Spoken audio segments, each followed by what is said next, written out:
On the bottom, Aaron, there's a red button. I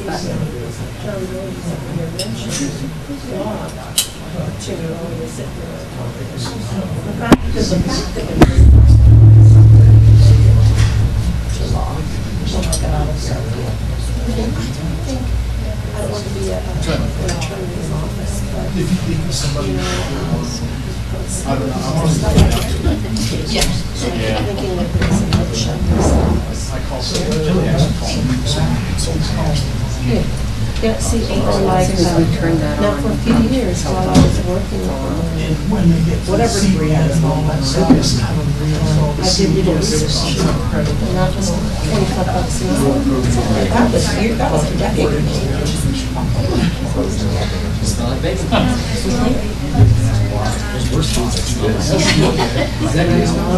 Anything research related, anything coding related, right down my alley. Just so you guys all know, we are down live and the audio's on, so whatever conversation you want to have publicly, please go ahead.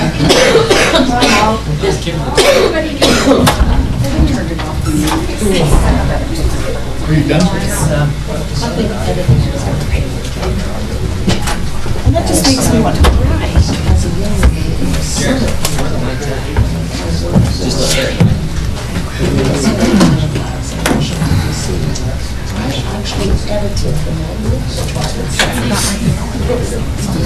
I don't know, is everybody coming back in here? Or they're gonna wait? Good, how are you doing? Okay, I'm gonna run into my car real fast. 1, 2, 3, 4. How many do I have? Okay, Cassie. Okay, Cassie. Happy about it. Okay. I think they are. Yes. So we don't have to stay all night, right? Almost done. So like 20 minutes? You have to take the little note, buddy. Pass off your badge.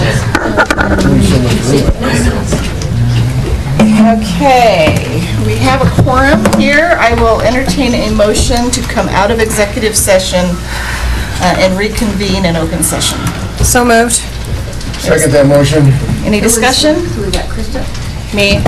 It was Cassie and Dave. Okay, all those in favor say aye. Aye. Any opposed? All right, we are in open session. We've got about 3 minutes before we're scheduled to start. So if anybody needs to take a potty break or whatever, I've got to run out to my car real fast, so we got 3 minutes. Sorry, folks.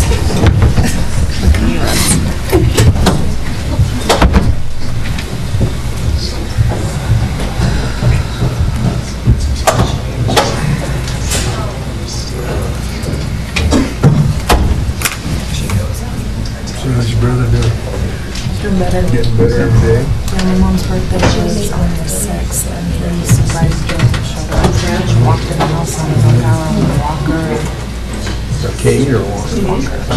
Practicing at the cane, but he's down several times. Has he lost So any weight from this? he did while he was at St. Mark's, but he has major hernias too, so they were feeding him bare bones stuff. There. Yeah, there. So then as soon as he got home, he gained a lot of it back. But his speech is still pretty slow, but the doctor's still think he's gonna make 100% recovery. He's not going on the case. They're working with him, but they'll go on workman's comp next month. And then, yeah, she actually makes money. Yeah, she is a boss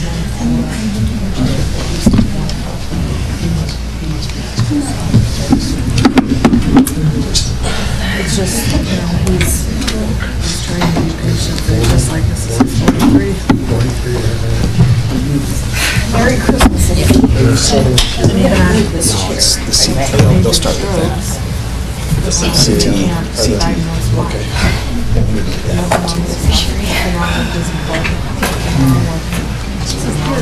Yeah, the high schools first? Yeah. Whichever one's first. She's thinking about strokes, nobody knows what's coming. Well, and you know, his was vital. He had a heart attack. And then he's back. Pretty much.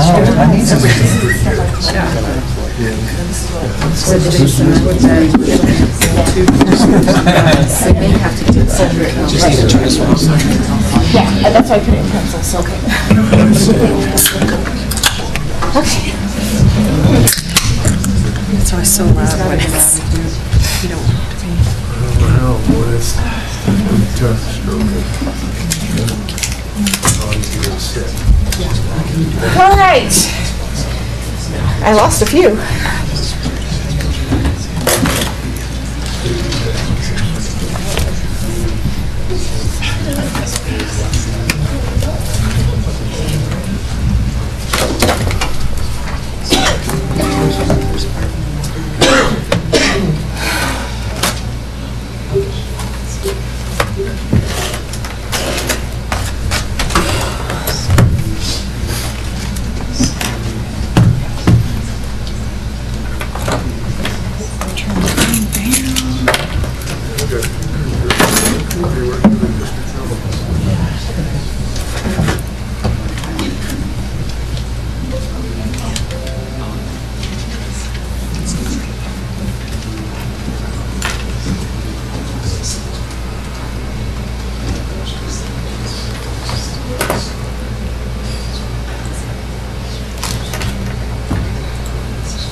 All right, 1, 2, 3, 4, 5. We're good.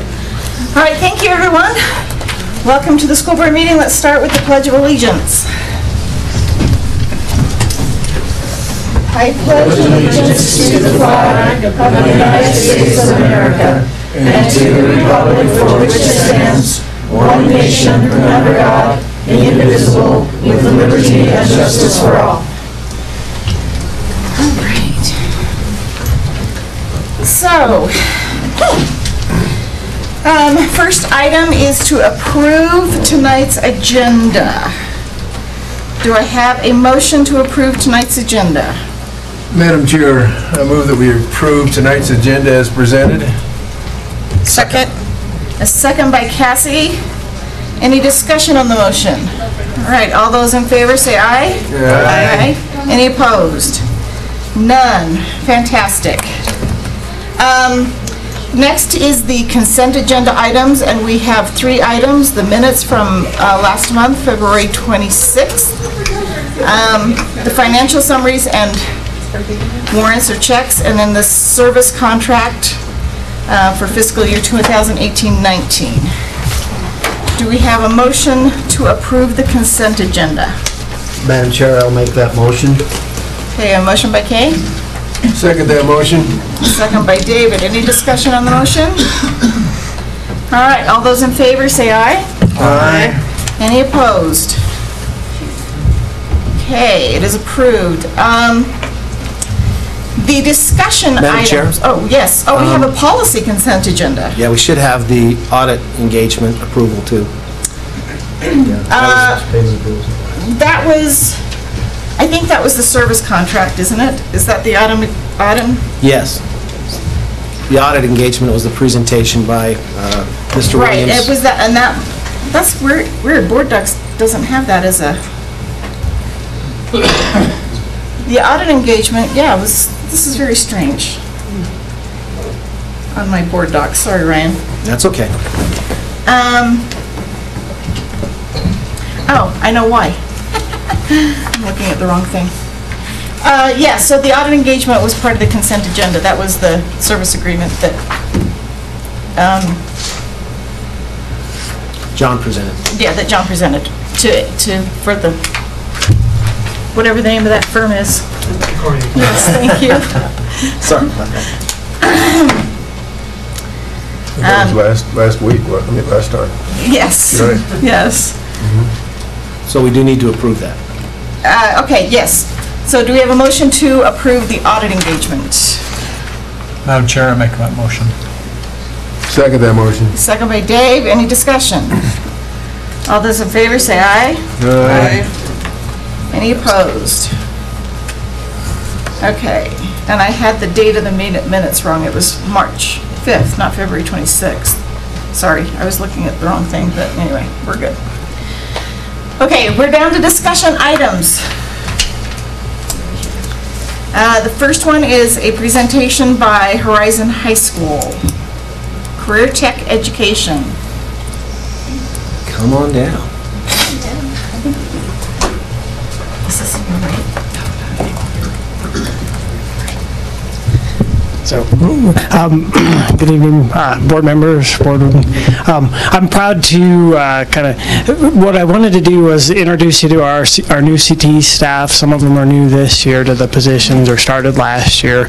They're some of the best teachers at Horizon. All my teachers are great, but this is really a good bunch here. They've done amazing work this year. We've had to make some cuts and stuff, and I'm with some of our CTE offerings, and these guys stepped up and we just kept offering the same programs. Why I wanted to take a little bit of time on the CTE offerings at Horizon is that is what sets our alternative school apart from the rest of the alternative schools in the state, particularly the ones that are our size. Alt schools around 50, 60 students really can't offer the CTE strands that we can, the 3 course clusters. And I just wanted, we're not going to take a lot of time, but I just wanted to give you kind of a snapshot view of what's happening at Horizon and what we can offer our students. I think it's pretty exciting. So with that, I'm going to turn it over to my crew here. I just wanted to say thank you. We're really excited to present our school and especially our CTE program. Our tagline is to rise above your story.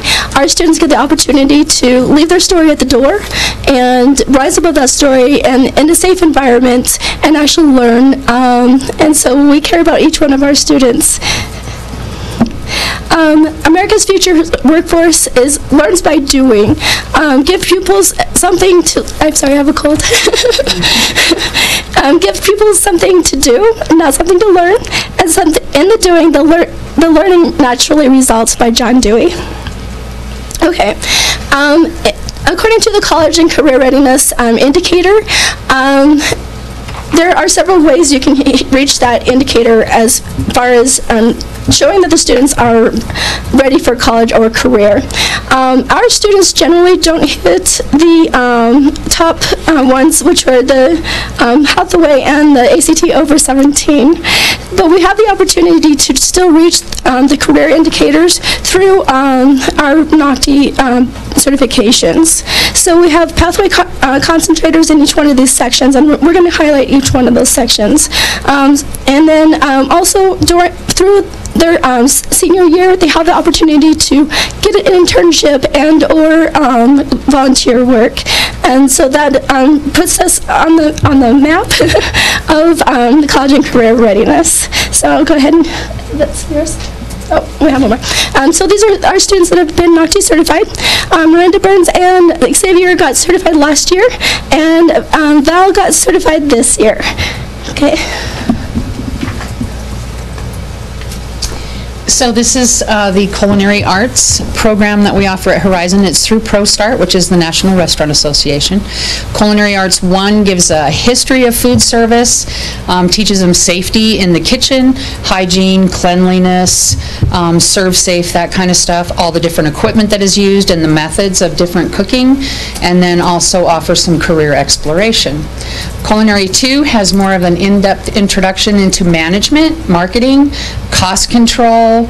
You get your cost of goods, costing out recipes, things like that. Also nutrition, different global cuisines, herbs and spices from the world, and how that relates to what different cuisines in different countries. And then also sustainability. My Culinary 3 class, I kind of developed myself at Horizon. We don't have a lot of opportunity for internships, so we developed a restaurant concept, including the design, theme, management, marketing, menu design, costing, just going in and taking the business from ground one up. This is what it looks like. They also had the opportunity to use that in their senior projects. We also go more in-depth after senior project time is over with more different techniques that are not developed in Culinary 1 and 2. This is some of the creations that my culinary classrooms have created this year. And then the Culinary 3 class, I have 4 students, all should be NOCTI certified when they graduate. These are their different businesses. We have Corey's, which is a big restaurant. He wants a fancy steakhouse. The Righteous Shack is a food truck, and she's going to be working on the beach in California. Sweet Delights Bakery, she's more into the baking and pastry, going on to baking and pastry school. And then Soup of the Day, I have a student that is working on, that's a food truck that offers like a soup kitchen, and she'll drive to different places and offer free food to people. So it's been a lot of fun watching them grow from Culinary 1 to 3. And I think we've created some great stuff. You guys need to introduce who you are. Yeah, I'm sorry. I'm Candida Coit. I also do the Apex Learning Lab at Horizon, and I'm part-time culinary. I'm Rebecca Young. I do graphic design as well as college and career readiness for the seniors, and yearbook and all that fun stuff.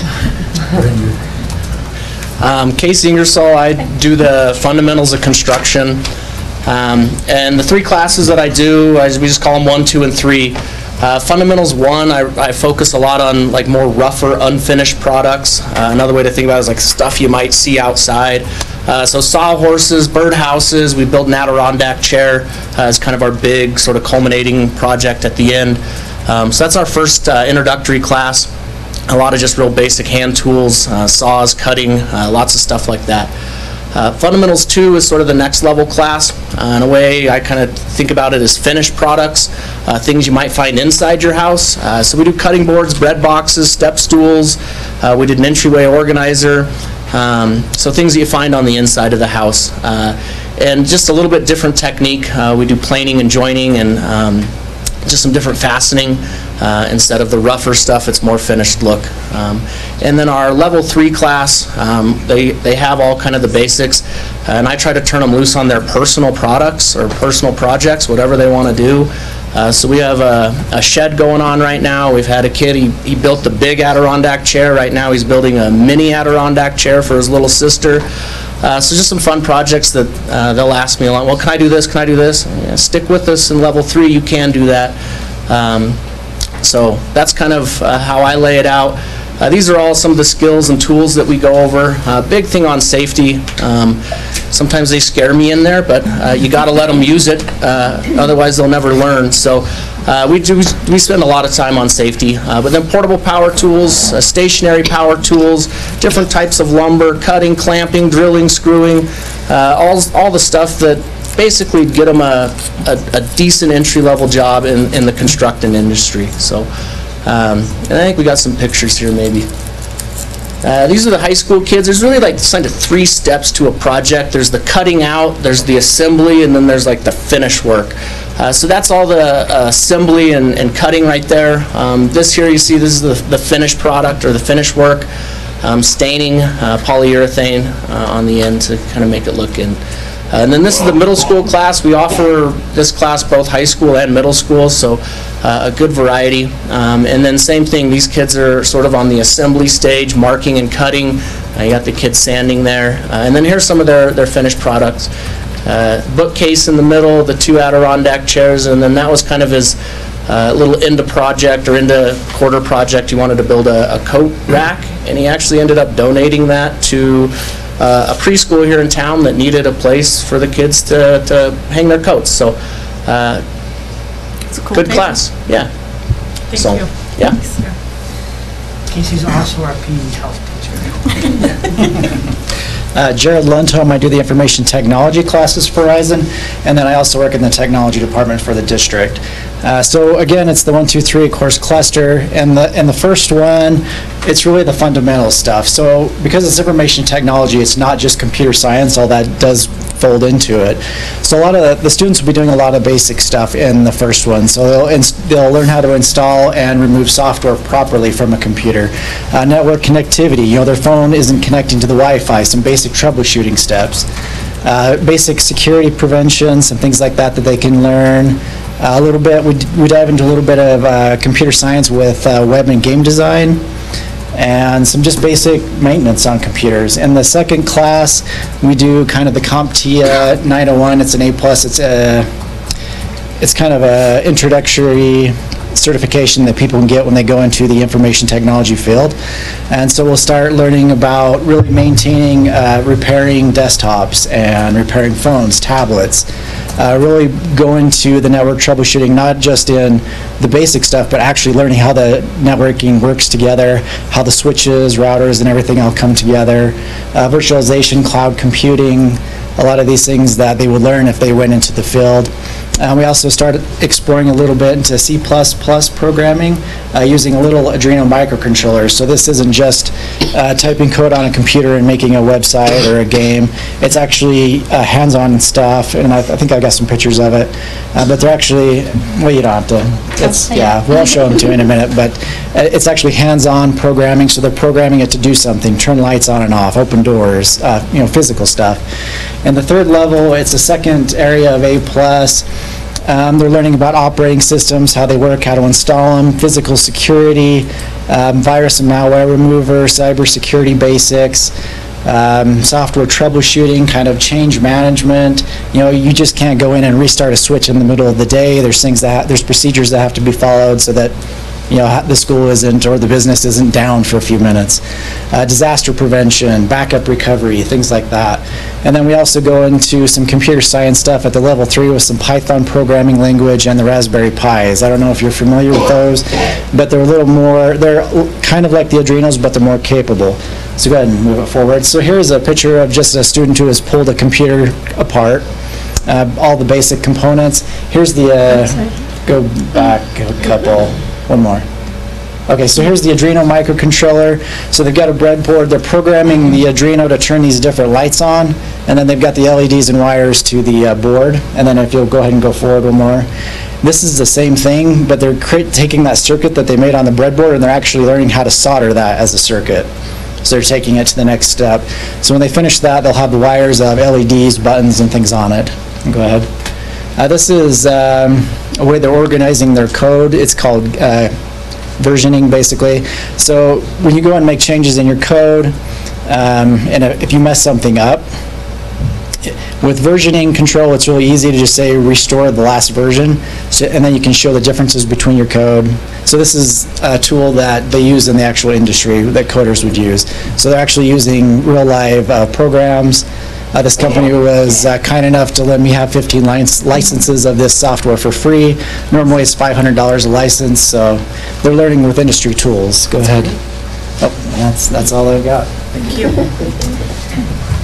Okay, we were told that we had 10 minutes, so I'll go ahead and briefly go through this. Graphic Design 1 is basically graphic design for print. Graphic Design 2 is basically graphic design for web and digital. And then Yearbook and Photography is Yearbook and Photography, and I have some of the students' projects there. And then in our graphic design class, the students are actually running a miniature print shop with with the machines we have left. To the far left is the 8th graders. Okay. And then they designed a billboard, and you can see this billboard over at by Yeti. Yeah, that digital billboard. So if you stay there long enough, you can see this billboard. And then that's just Santa's Workshop. We've done Santa's Workshop for 10 years. or 9 years. Okay. And then my college and career and life readiness skills goes through social emotional learning, interpersonal skills, academic skills, career knowledge, and college knowledge, and then transition skills. We worked on this with the seniors, with transitioning into life, as well as transitioning into college. And then we were also working on this with 8th graders transitioning into high school level. And this is a career fair that we got to go see in Utah. Okay. And then we've been working on employability skills for the last 2 years, and these are the employability skills that we did. And then we had our own career fair last year in May. Okay. And then this is Ash Bryant. She is, and when I was, let's see, 2013, I was able to be a WWCC adjunct, and I taught Intro to Digital Design Tech, and she was one of my students, and she graduated from Horizon in 2014. She's now a 2018 graduate of the Art Institute of the Las Vegas. Her bachelor's degree is in video game art and design. She's currently employed as a 3D visualization, real-time FX artist at Social Art. And then we have been working with EHS and EMS, Davis Middle School, and Jan Hogue and administrations on employability skills rubric, and we brought that rubric into our school as well. Okay, go ahead and skip the... I skipped the video. It's okay. And then just to review, experiential learning is engaging, it builds success skills, it's innovative, it's personal, and community connected. And we'd like to invite you all to our Innovations in Perkins Showcase. That'll be April 16th at Evanston High School. The Perkins Showcase will be mostly with Evanston High School, and we will have a table there. And then all the rest of the schools will be there with the innovations portion of that, and they'll all each have their own tables for that. And then thank you. Thank you. Great. Thank you very much. Thank you. Any questions? Do they know that you can actually get a scholarship at the University of Utah for video game design, and they have a competition varsity team? Nice. That's Utah. University of Utah will also allow students from Evanston discounted tuition. Yes. Well, thanks for your time. And Thank you very much. Appreciate it. Thank you. Thank you. Thank you. Okay, we have a budget presentation and a legislative update.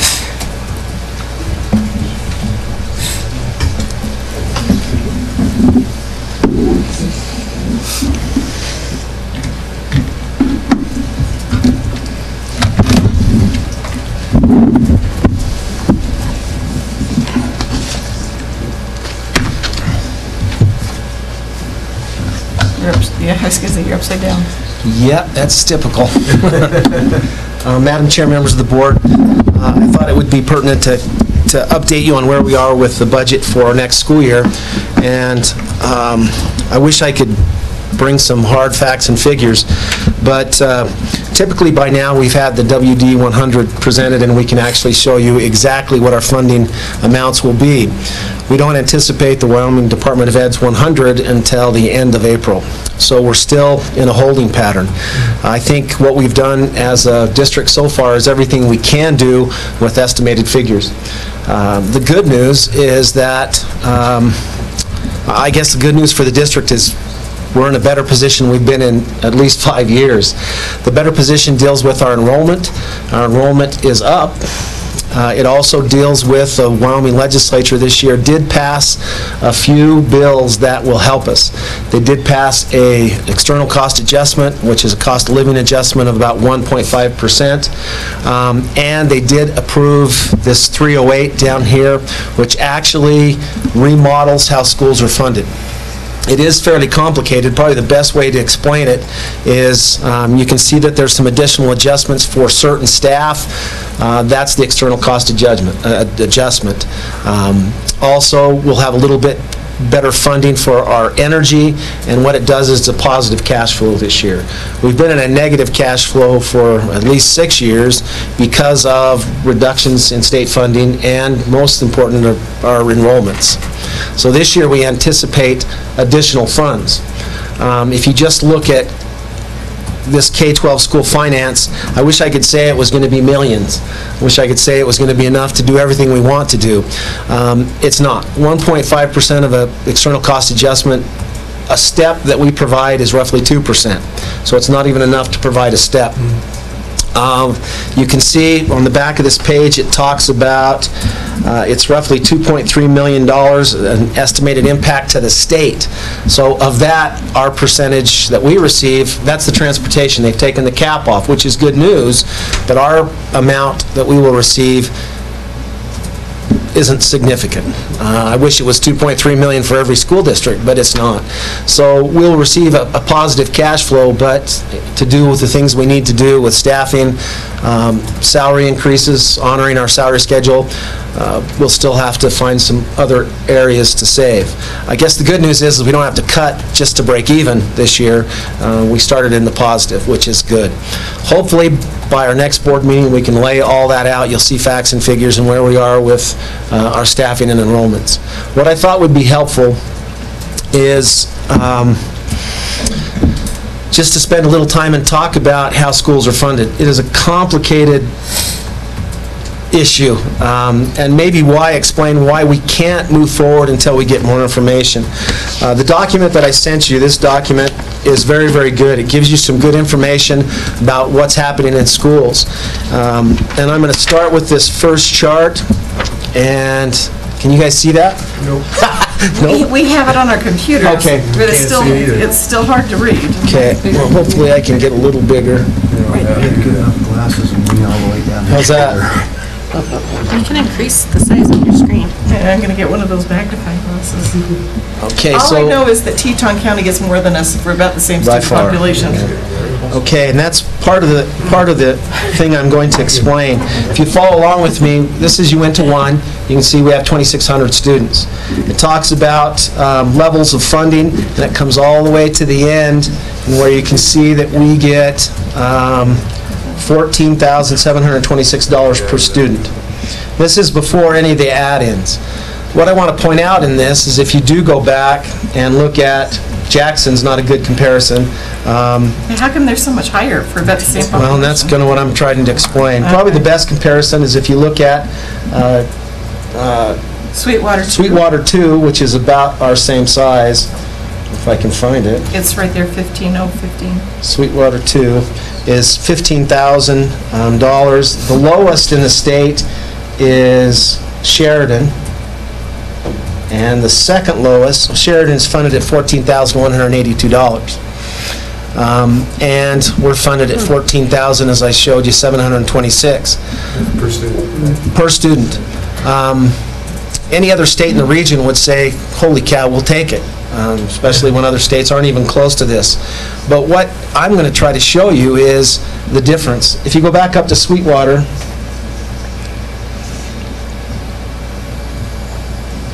well, let's go up to Afton, if I can find it. Lincoln 2. Afton receives $15,827, so $1,100 more per student. You times that by 2,700 students, that's $2.7 million more in funding they get. If you notice, back over here, they have 2,873 students. So more students than we have, even though everyone thinks Star Valley's smaller than us, it's now bigger. If you look at Riverton, which is again close to us, they have 23, a little smaller than us, 2,399 students. And if you move over to their funding, they're at 16,000 per student.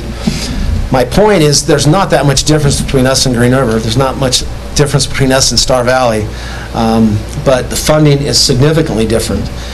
We would take Green River's funding, we would take Star Valley's funding, we'd definitely take Jackson's funding at $18,000 per student.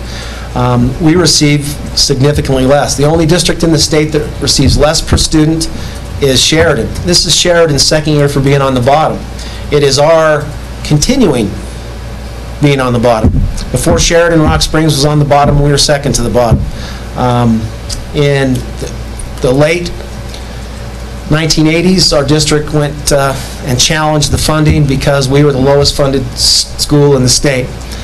The funding has increased, but our position on the bottom has not. So what I'm going to try to do is show you why, to the best of my ability, how that works out in terms of our funding. Before I get there, I want to just then show you some of this.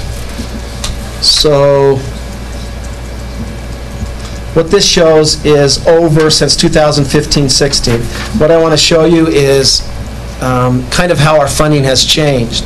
So in 16, we were at 15,000. The next year, we're at 1529. Next year, we're at 15,091.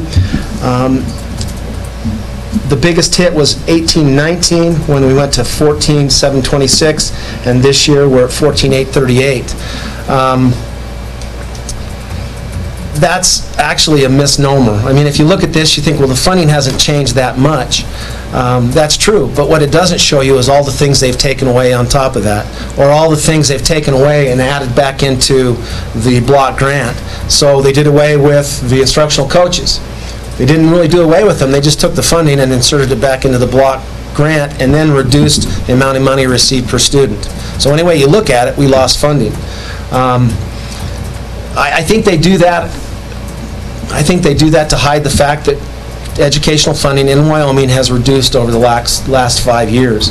What we can show you is, if you look at this further, Jackson's gone up. Jackson has gone up, yeah. So part of that is, I guess, in terms of how schools are funded, we make choices with staffing, and there are choices. This chart, if you look at it, it deals with how schools are staffed. You can see administrator, teacher, and then the other categories, and then support staff. If you go through this, you can see that Evanston roughly has 485 FTEs. You guys see that down at the bottom. If you go up through the other districts, you can see that some are above us, some are below us with the same number of kids.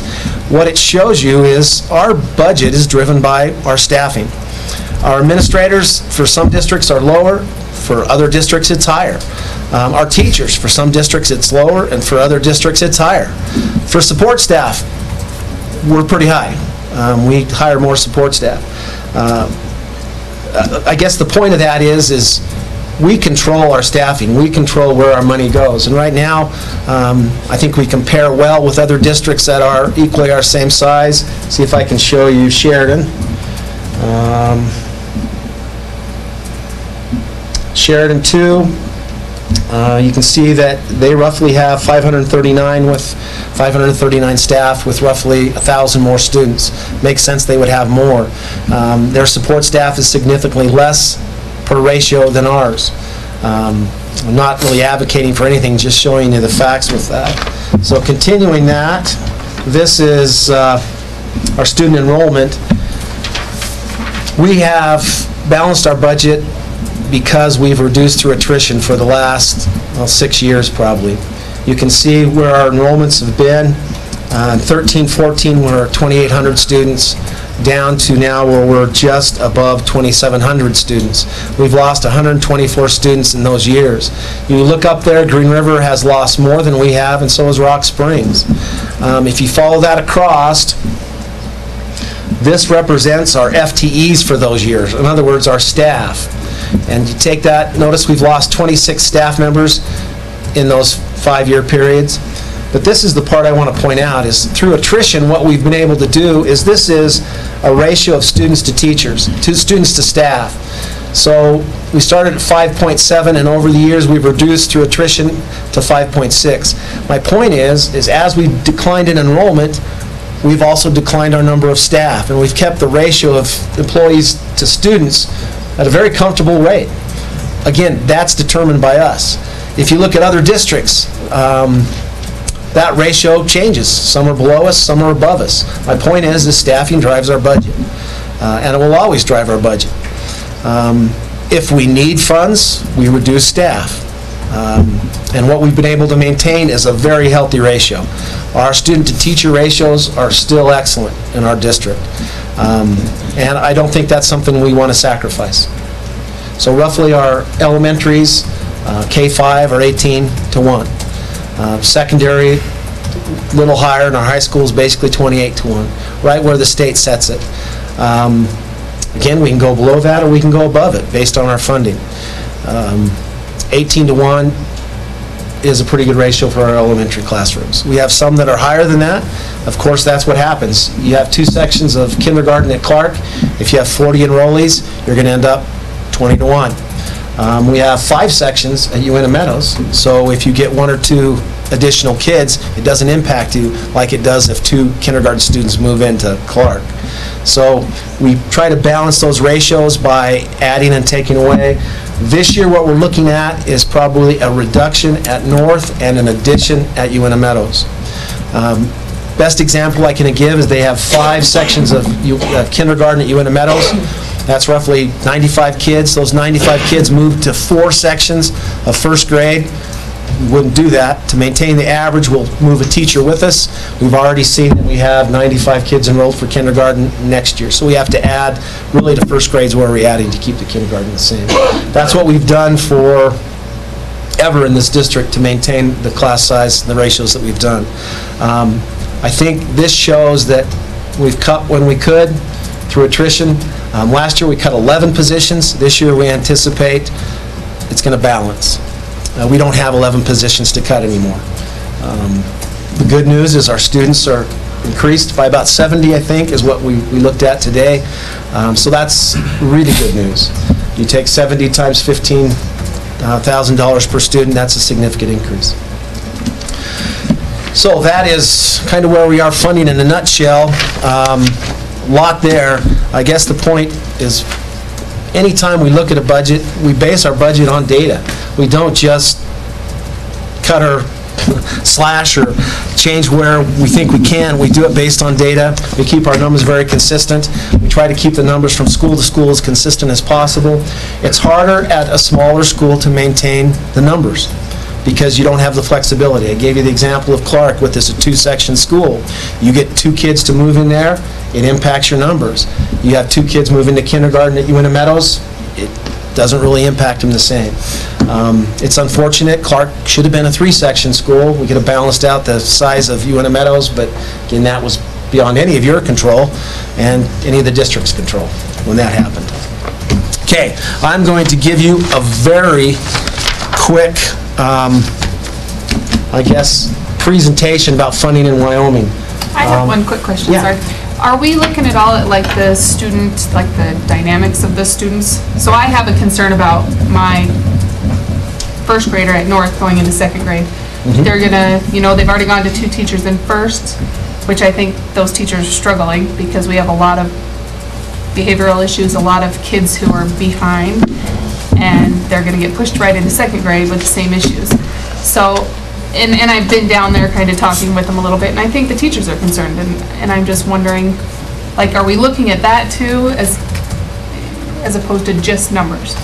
Yes. Matter of fact, that's one of the reasons why we'll probably add at least 1 or 2 FTEs at UNM Meadows because of need. 530 kids as compared to just under 300 at North. All grade levels, they have the same issues in terms of kids are coming in with more challenging behaviors, and the numbers are on the rise. So we support them every way we can, any way we can. And so we always look at that. We listen very closely to what the principals need. We meet with the principals every week. We talk about those issues. What we cannot do is we cannot add and reduce at one area more significantly than we can at another. The difference is you have 40 kids, let's say you have 40 kids at second grade at North. There's 2 sections, so that's 20 per section.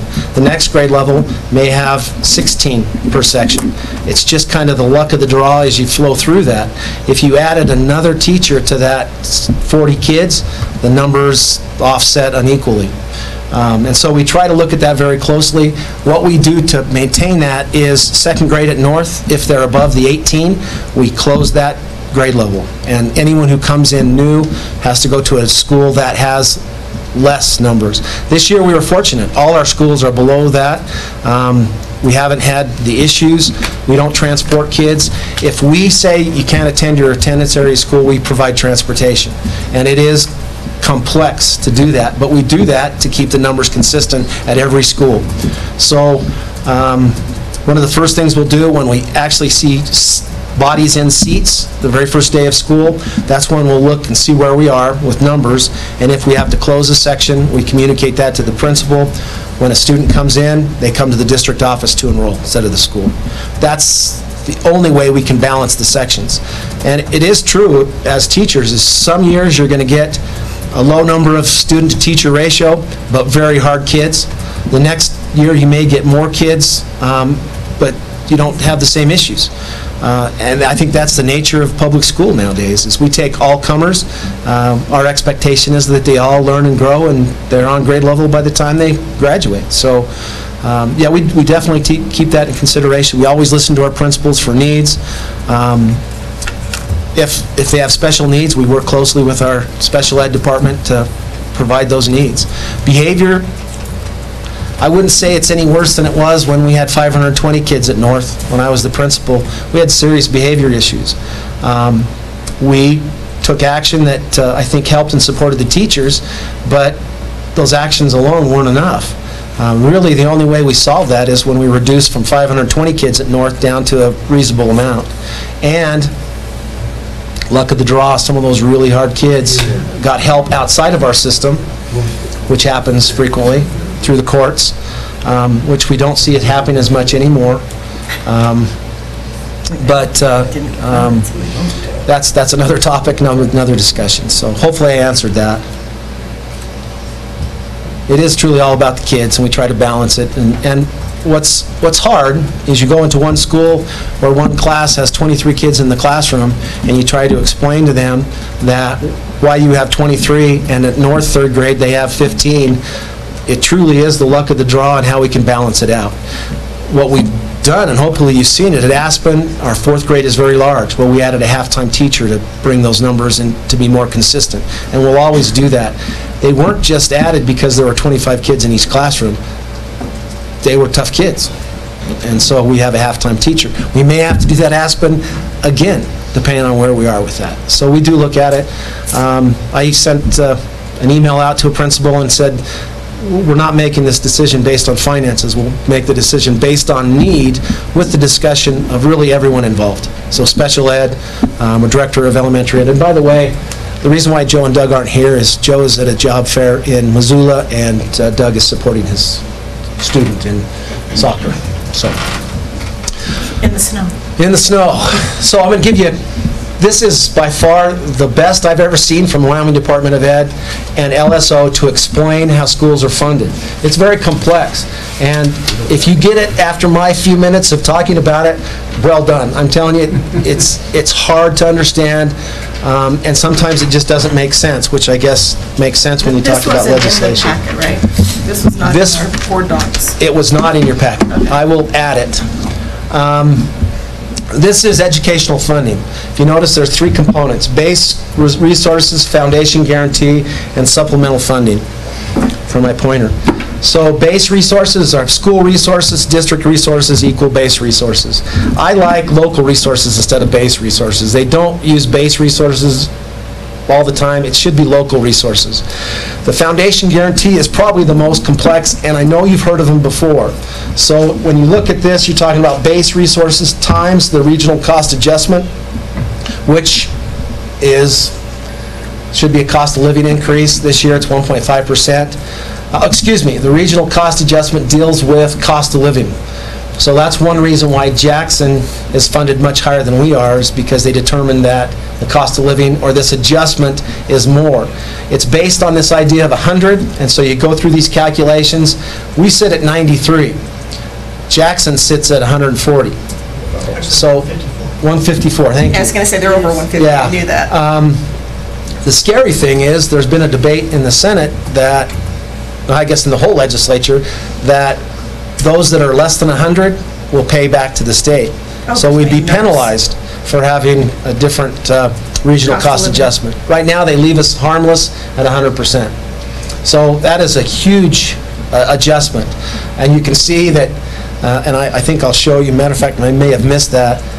No, matter of fact, I didn't. I'm going to hit that later. When you look at salaries, I'll show you, matter of fact, I'm going to do that right now. So it may seem schizophrenic, but I think you need to see this. It deals with, as we prepare for a budget.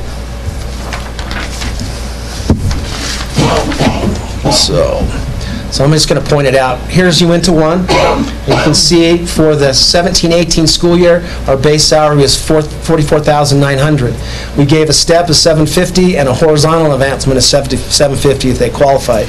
The salary this year was $44,900. In other words, we didn't put any money on the base, but we did give a $750 step and a horizontal investment if they qualified. Our contract is 185 days. If you look one school district above us, there's Teton. Their base salary is $55,000. That was last year. This year, they're at $58,900. So they gave us almost a $4,000 increase. And then you can see they also gave steps and lanes. The reason why I show you this is our competition. So if you look at those closest to us, here's Uinta 4. Uinta 4, Mountain View, their base salary is $45,500, so more than ours. Uinta 6 is $42,100, but notice what they did here. Again, $1,000 on the base at Uinta 4, and a significant increase at Uinta 6. My point is those districts are increasing in students, not decreasing, so they have additional funds. If you fly up here to our competition, there's Sweetwater 2 is $46,200. Again, they did not give an increase, but they gave, their steps are a little bit more than us. Lincoln 2, which is Green River, is at $52,000. They got $1,500 increase on their base. Oh, that's Afton, sorry. And they get a pretty good adjustment too. So Sweetwater's down here, so they're at 47, and they gave about a $700 increase on their base. The reason why I show this is this weighs heavily on me in terms of our staff. We've been in a position where we have no funds, and we've had to cut to get to a baseline, and then we've had to cut to pay to honor the salary schedule, $750 a year. We are losing our competitive advantage in this state, which means we are definitely losing our competitive advantage in the region. Right. I just heard that, I think the Canyon School District, their base salary is now $45,000. Yeah. If they go to $45,000, all those other districts will match so they could be competitive. My point of showing you this is, my commitment is to the staff. It's time that we do something for our staff. And it's going to be challenging. None of you would probably take money out of your savings for a reoccurring cost that would reoccur every year. We never have.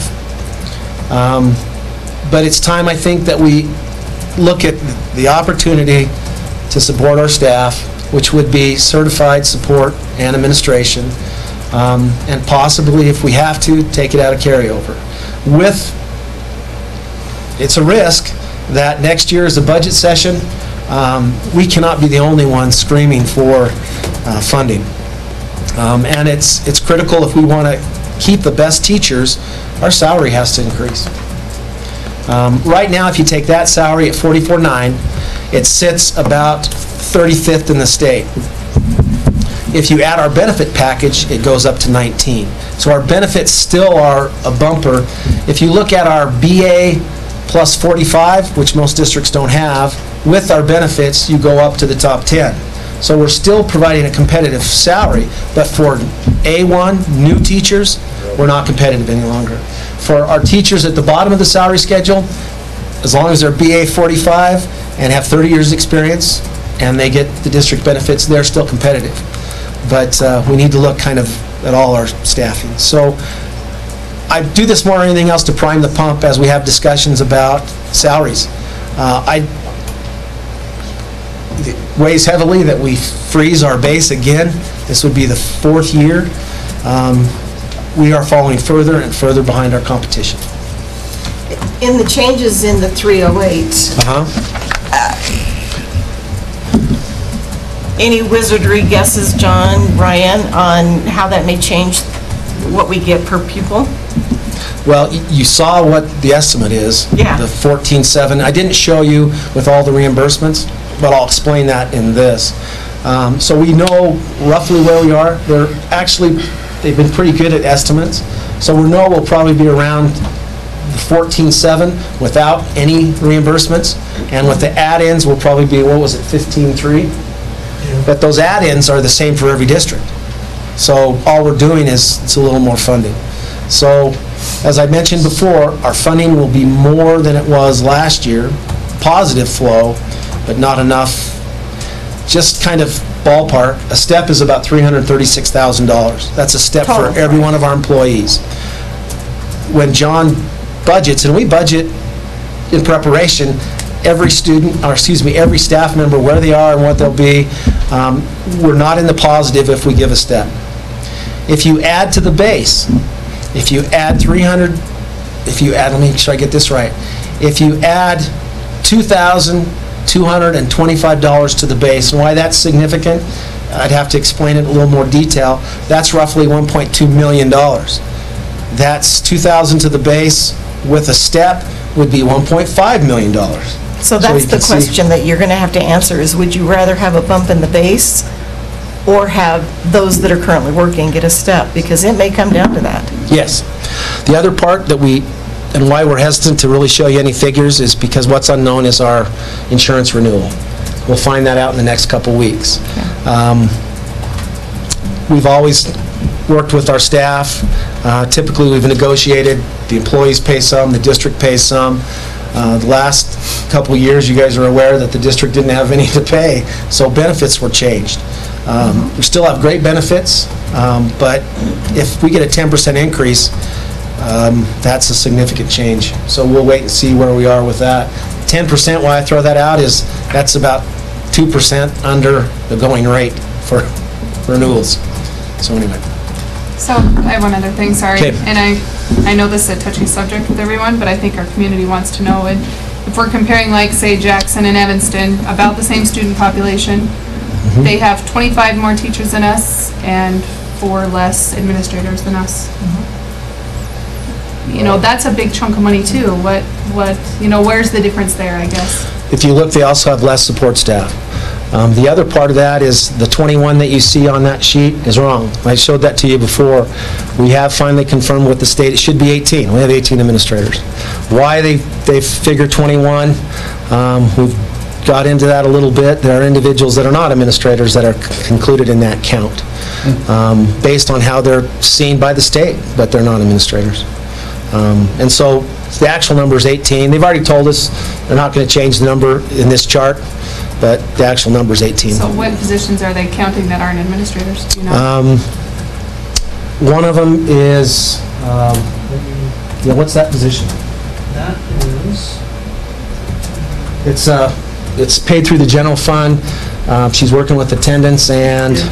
It's kind of like a social work. She does our attendance work through special ed. So it got coded. What happened was there's a thing called the 602 that we send to the state, and that goes into this report. We got the report back, and I said, I need a crosswalk between the two. And 2 weeks ago, they sent me back the crosswalk, and I went through things, and they sent back an apology email saying, oh, you made a mistake. So, but we're not going to fix it. Well, they're not going to go back and restate those prior years. Okay. They're going to make the change and go forward. Okay. So what's referenced, and this is a good sheet to look at because every district is so different based on how they staff and what they do in their school district. We make choices in this district based on what we value and what's important to us. And every district is different, you're right. And some are higher than us, some are lower than us. Probably the most significant, I think, and we just had this discussion today, is we're sitting here at 209 certified teachers. Well, if you go up here to Sheridan, again, which is our competition. How come I can never find them? Sheridan 2. Notice they have almost a little less than 50 teachers more than we do and only 1,000 kids. They put their bucks into their teachers. If you notice their support staff, where we are with support staff in relation to other districts, we're high. But we have chosen to provide instructional support through classified individuals. The other thing we do is different is how we fund our teachers, how we fund our benefits, how we fund support staff. And the best example I can probably give is Afton. They don't have the same kind of benefit plan we do. They save a lot of money because they have a high deductible insurance plan. And they put that into salaries. Yeah, our staff has fought that. Well, the difference is their base salary's at 52 and ours 44.9. If you look at where the money should go, or depending on how you look at that, the best place to put money for staff is in benefits because you're not taxed. That's right, no tax. But where you're hurt is retirement. So and we negotiate that every year. Would you rather get a raise or would you rather get your benefits paid? That's not what I'm talking about, though. I'm like, Yeah. how many more administration are we going to have versus teachers? Because I want to see our money going to our teachers and our support staff. Well, if you- Our money needs to be with our kids. If you think about our central office and how we staff administration at the school level, where would you reduce? I mean, that's the overall question. And would you save the district budget by reducing one or two administrative positions? Again, those are positions that we choose to fund because of the services we provide here. You're not going to save a district's budget based on administration. Where we put our money is our staff, the 209 teachers, and then if you look over here, we have 94 instructional support and 118 general support. So a total of 485 staff that we choose to fund and pay very good benefits. That is a cost. That's where we are. If you look at Jackson, roughly the same number of kids, they have 20 less staff. At $75,000 per staff, that's a significant savings for them. You look at Green River, 455. So 30 staff left. Is the salary and the wages we pay, is that calculated into the reimbursement per student that we get from the state? Yes. And I'll show you that. But they don't calculate the benefits. So if we put more money into salaries and less into benefits, we probably get a higher number from the state and be from the bottom. What they do is they pay a flat percentage in benefits, and so we're already, the amount we get for benefits is above what the state pays us. We choose to pay more for benefits. But that's what I'm saying. Part of the reason we're second from the bottom Yes. is because we don't put it in salaries, we put it in No, that doesn't influence the amount of money we get. That influences where our money goes. Okay, that's what I'm asking. In the formula for how much money we get from the state, are the salaries calculated as part of that? Yes, but every district in the state pay more than the model provides for the teachers and the administrators and support staff. They're underfunded. Where we make it up is in administration. We don't have assistants at every middle school. We don't have assistants at we have one assistant at our high school. We don't have assistants at our elementary. But we're funded for assistants. But that fund flows back to the teachers and back to support staff. So I challenge you to find a district our size doing the things we do with less administrative staff. And again, these are choices we make. But I'm making suggestions on how we move forward with budgeting the district. So we cut 5 administrators. That's not where your money is in this schedule. It's not. Well, I think it comes down to the priorities, and I think probably most of us would agree with Krista, though, Ryan. I mean, if we're perceived as top-heavy, and if cuts need to be made, I think most people on this board have told you that's the first place we're going to look. And we have cut significantly, and I shared that with Krista. We've cut significantly to our administrative team. Every opportunity we have, we reduce. What we haven't done, and why would we do it to administrators if we're not doing it to teachers, we don't riff. No, and I don't want to see that. We reduce through but- attrition. Right. And we But will at some point, every if it time. comes down to that, I'm assuming we're going to go, We look at every position. That's been our And then we commitment all along. prioritize what's most important to us. The last one that left was Mr. Rooney. We didn't replace him. Right. We just gave Jaron more work. Yes, and John. And John? When we lost our, what did we call her? Induction coordinator, we didn't replace her. And she was a doctorate with 38 years of experience, and it was expensive. Those are 2 positions in the last 2 years we did not replace. So the cuts we make to teachers are the cuts we make to all staff. Really, the only place we have not cut, support staff. We have the opportunity because support staff, we have... They're very effective though, right? Right. Yeah, we choose as a district to provide that support in the classroom. We don't have to. Other districts don't. We choose to treat our support staff like our certified staff and our administration with their benefits. Other districts choose not to. Yeah, I was going to make that comment. I think there's a lot of districts that don't give support staff. No, they're not eligible for the full benefit package. Right. And we do, and we allow that. And we don't treat them that way. We treat them as valuable employees, all of our employees. But there's a cost. Sure. And so when we go and explain this to the teachers, why aren't we at 55,000? Well, they're choices we've made. And we've gone from 3,600 students in 85 to 2,700 students. I mean, it's dramatic. The high school, when I was there, we had 1,250 kids. Yep. 2,000. Now we're at 720, and we drop below 720 a couple times a year. That is dramatic. And yet, I showed you the student-to-teacher ratio, staff-to-student ratio. We haven't been heavy anywhere. We've been very, very conscientious. One year, we may have cut too deep. Well, we fix that the next year when the principal comes to us and say, I need that position. And we've done that over and over again. But there's a point, and we're there, we can't keep saving through attrition.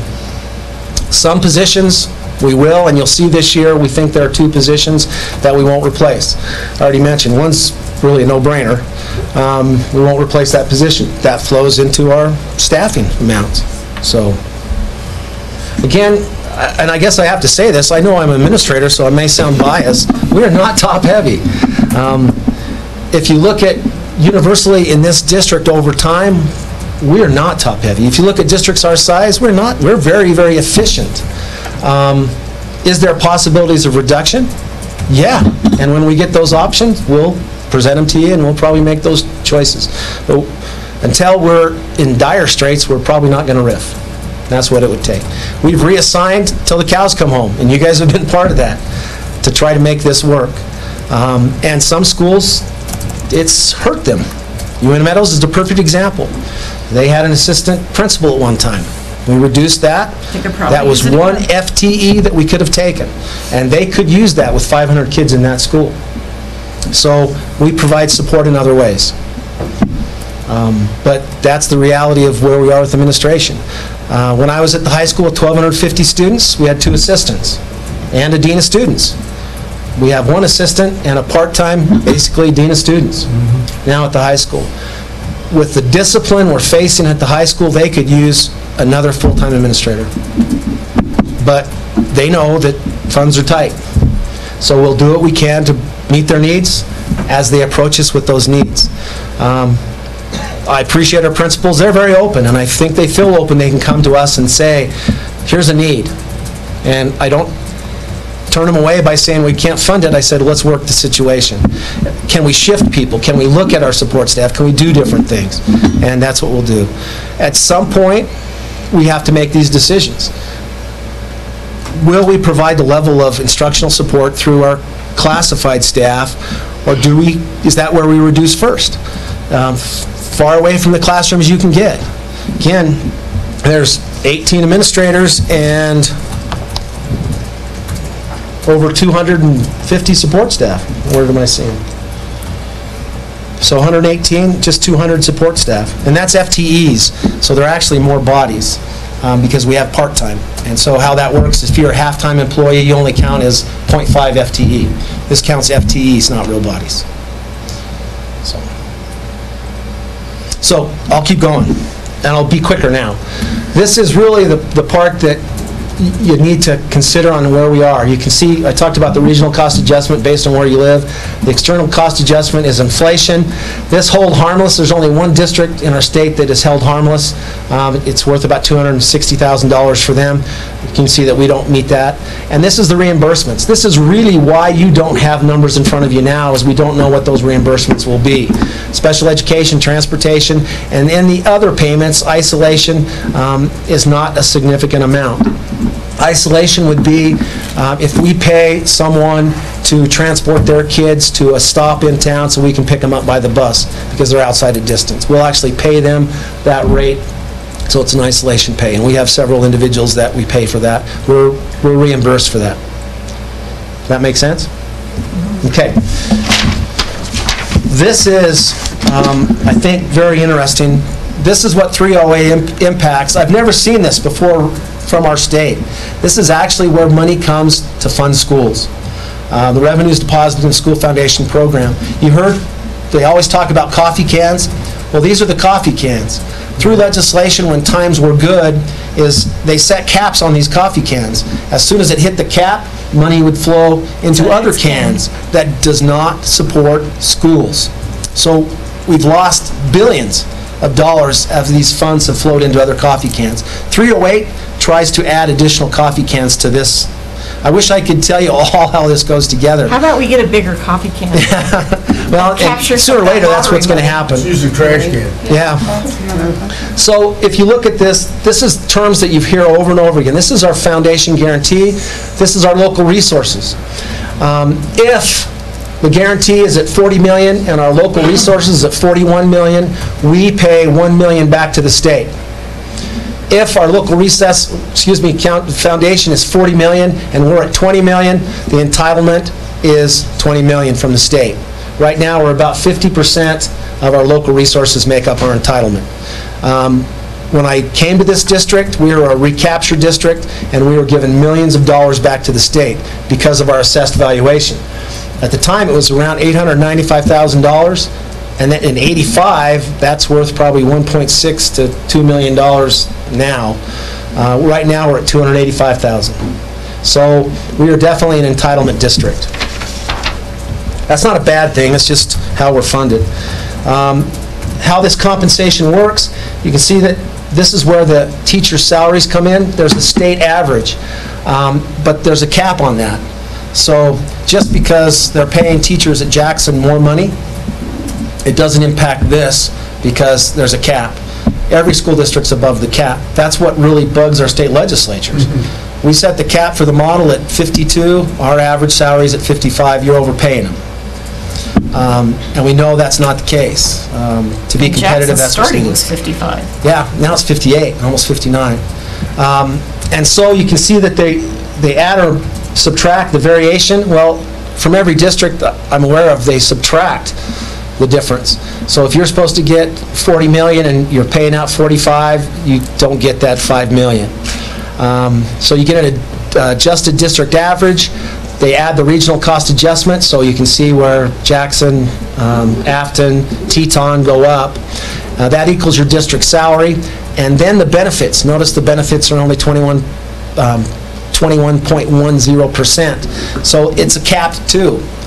And we spend above the money we get for our employees' benefits. Again, taking from other parts in the model. That's why it's a block grant. We can do that. We choose to do that.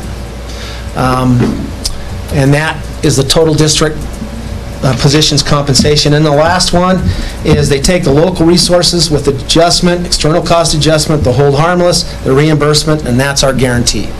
We assume our guarantee would be around 39.6 million this year. Which is about $1 million less than it was last year? Or is it up? No, it's a little above where we were last year. Again, the things that are tough is our special ed reimbursement, because they're going to reimburse us for our cost this year. Right. Well, how do you calculate that in April when the year's not over? And transportation was capped. And now it's not. Now it's not. What they've done to transportation is made it harder to purchase buses. So instead of typically in March, we'd come to you and say we'd like to buy 2 buses. Now what we'll have to do is it'll be at the beginning of the school year where we have to use federal funds. So just like we did this year, we purchased 2 buses with the grant from the feds and then got reimbursed from the state. Just timing and why the state's doing that. Again, they feel that some districts are padding their pockets with buses. We have at least 10 buses that already exceed the miles that require or will allow you to get a new bus. So they've made it harder to replace our bus fleet. Harder, but not impossible. I know that was probably more time than you wanted, but that is kind of the fundamentals of how schools are funded. It is It is frustrating. We try to take the model apart and see where we're high and where we're low. And in other words, if we are overfunding our administration or we are overfunding any kind of positions, you realize, and hopefully you saw it on there, that one of the things they've taken money away were the groundskeepers. They said that every district was overfunded with groundskeepers. Well, our district is not, but we have a lot of grounds to keep. And we maintain our facilities at a high level. So it hurts. It's just money off the top. And again, the claim needs to be more coffee cans or stop taking money out of the coffee cans. Bigger coffee cans. But anyway, that's where we are. So next month I will let you know where we are with our funding and our anticipated cuts, and we'll have some discussions about expenditures where we figure we need. Okay? Thank you. Any other questions? Ryan, it shows at the bottom there is $1.5 billion to run education. Yes. What did it used to be when it was high? Do you have any idea? I think it's the highest it's ever been now. Now? Yeah, but again, some of that's, it's kind of a, But the population increased and the cost. it's kind of a misnomer because of what they choose to fund and what they don't fund. It's pretty, you think about it, there's $1 billion in a rainy day fund, but it takes $1.5 billion to fund schools a year. I can see why they don't dip into the rainy day fund. It wouldn't be there very long. So the key to me is what was suggested in their white paper last year is they need to look at ways of cutting, which they've done, but then they need to look at ways of increasing revenue for education. That's the bigger can. Yeah. Legislation is very clear, or the state laws are very clear that education is a priority and education funding should be a priority. Unfortunately, it's this up and down. We're in definitely a down cycle. I don't know what it's going to take the legislators to realize that the advantage we had in Wyoming to recruit is now gone. We've lost it. And how far down do we go before they recognize that and make an adjustment and start funding schools at the level? I think, I hear that we're top 10 in funding in the nation. My question is, why aren't we number one? Our kids are worth being number one in the state. You're upset because we're 7 and that's too much? No, why aren't we 1? We can improve on our funding. Our kids deserve the best. So, kind of a different philosophy. Yeah. But to be the middle of the pack, because we're not the middle of the pack of anything, and unfortunately funding drives a lot of the things we do, and the people that we have in our classrooms. So, that's my soapbox. Oh, great, now we get to talk about spending money. Generator at the bus barn. That's not me. I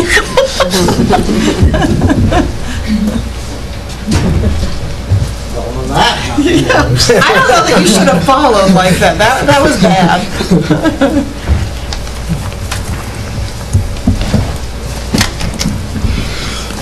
So this is the generator we talked about last month. Okay. So Madam Chair, members of the board, hopefully you've got all of that financial information. You know exactly how things are funded and how we now take money we don't have and spend it. Yeah, basically. So just to kind of give you a little bit of follow-up with the last conversations that have happened in regards to the generator. The pricing has come down significantly, which is good. Really total pricing right now, as they're figuring, is at about $99,000. I know when I visited with you 2 months ago, we were in that $150,000, $160,000 range. We're down to about $99,000. And what they're looking at trying to do is fund this through 2 different years. And so there's some funds available from the city, from the county, from the fire, that they would like to spend this year to start that project, and then there will be some different funds that will come in next year. As part of that, one of the things that they've asked our district to consider funding is the disconnect meter, which would sit next to the generator site on the ground, which would be about a roughly $8,000 cost for us. I know when I came to you guys a couple months ago, we were guessing somewhere between $15,000 and $20,000 could potentially be our opportunity to provide funding for this project. Right now, it looks like this year ours might be around $8,000. So what they're hoping is to purchased the disconnect meter, also purchased the transfer switch and the transfer bypass switch, are the three things, and try to get everything set so that next year's funds would be really just bringing in the generator and the stuff like that. So they would want more money from us next year? We don't know that yet. Well, it's hard to say yes. That's the difficulty, is we don't have the commitment from the other parties that are sort of, I mean, I know that the hospital committed, I know that the city is committed, and Yeah. I don't know who's paying for each portion here, but there will be some commitments from each of those organizations this year with some of their funds. We'll have, like I said, our commitment here, and then what I'm anticipating is that we can say, look, our commitment was done, we've also committed our building, right. and we've also committed We've got the in-kind the contribution.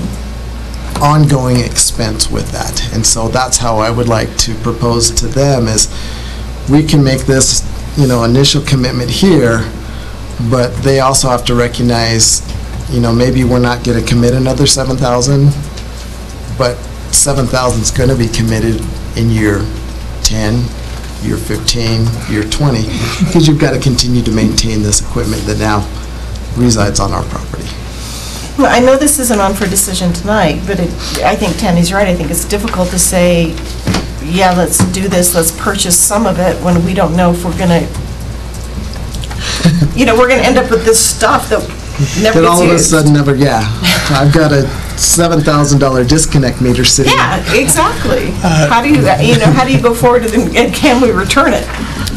Jaron wasn't at our last meeting, he was out of town, so I can kind of explain some of that. Clay with the county is kind of the project manager, I would guess you would call this, and he basically established who was going to do what this last meeting, and I right now couldn't tell you exactly what, but all these things that we were just talking about, the transfer switch, there's a fuel tank, I'm pretty sure it's the county that was doing the fuel tank. Anyway, he assigned those to certain people, and we're all supposed to be communicating with him because they're going to set up a specification, and there's going to be a specific brand and a specific model that we'd have to get to make sure everything works together like it should. And he did communicate with everyone at the meeting what they were going to do and where the funds were going to come for this year. So I think they have, it's not like we're going to buy something, give it to them, it's going to sit there and never go anywhere. They have committed for what we got on this page, which is out of this year's funds. You think, huh? In that meeting, they had committed. Okay. And obviously, Clay being the project manager, basically, before we actually spent that money, we would make sure that he had everybody on board and we were going forward. Well, that's we're not yeah, just I mean, going, that's one of those no, things that's why we're not asking you to spend now, we're just letting you know what they're asking for and what the potential would be. And do you have that money right now in equipment budget to purchase? I mean, that would be a one-time, you need our money to do it, the board's reserve. And I can't actually guarantee that. It would depend if what I have left at the end of the school year. It's budgets. You know how budgets are. So when do you I have buses anticipate still needing running. us to make a decision? I mean, before June when we do the budget, or July, or after? We would probably, just knowing what our requirements are as far as purchasing and having it on site, we probably will need a commitment. Well, let me talk to Codell. If they can have this, if we could have the commitment June and they could have it to us by, the end of June, that would be fine. If they say, hey, we need 2 months, then we probably need to look at May. We're in kind of a unique position with these people because we aren't really, we aren't in a position where we have to spend this out of this year's budget. Right. The reason they're trying to get this all laid out right now is because I know emergency management, public health, the two of them have money that has to be spent out of this year's budget. And that's why they're going to try to purchase some of this out of this year's budget. Well, and if we can wait to see what we've got at the end of the school year in June, or wait till the new budget in July, that may be a better option for us. I think what they're asking is if we will commit this many funds, if everybody else gets on board and does what they're supposed to do. We have something to connect it to, George. Are we worried about the cost going up, though? The cost has gone down considerably, and this basically is the same setup they just did out of the jail. And Jeff, who set up that, the whole project out there, basically, he is the one who has been talking to these vendors and gotten firm commitments on prices from all of them. And like I said, they intend to spend this money before the end of the school year, so those prices are committed. The generator, I could see it might possibly increase by, 6 to 8% is usually what I see in price costs over another fiscal year. It's possible that would happen, but the generator is basically another project, and we did get an increase in one of the grants we applied for. I was going to say, didn't we talk about getting a Homeland Security grant for partners? And they're waiting to actually purchase these until they know that grant has gone through, which we've been told the grant is in committee right now. Okay. Madam Chairman. Phillips 66. Members of the board, if I can, if you remember, the purpose of this is we do benefit, and it's part of our overall safety plan and crisis plan. Right. This would allow lights and heat at the bus barn, where that's our relocation center, and the community would use it as well in cases of times of emergency. Again, it's just kind of another preparation for an emergency, hopefully that we'll never ever use. But well, I think we had a general consensus last month that this would probably be a good thing for the district to do, is to house this and do that. I just don't want to be spending money if nobody else is committed, so, and I don't want to have a disconnect if there's nothing to connect. So, Madam Chair, what I would propose is that we'll go back to this committee, based upon this conversation, say the district's continuing to be willing to spend the money once everybody else has allocated that, and once we know that that grant's gone through, because I think a lot of these other entities are waiting too to see if that grant goes through, and then at that point we can move forward. As George mentions, I don't have to have that disconnect switch here this month. More than likely, the things, when they would need that disconnect switch could be next year, September, October. So we have time. I think really what we wanted to do is just to continue to keep you informed on the process, where we're at, what's going on. We were excited that the total cost of the project has dropped down significantly, you don't hear that very which is often. really good. But I, definitely want to be wise with the funds that we potentially could use to support this. Is there anybody that doesn't want to go forward with this at this point? No? I think you got a general consensus. Okay.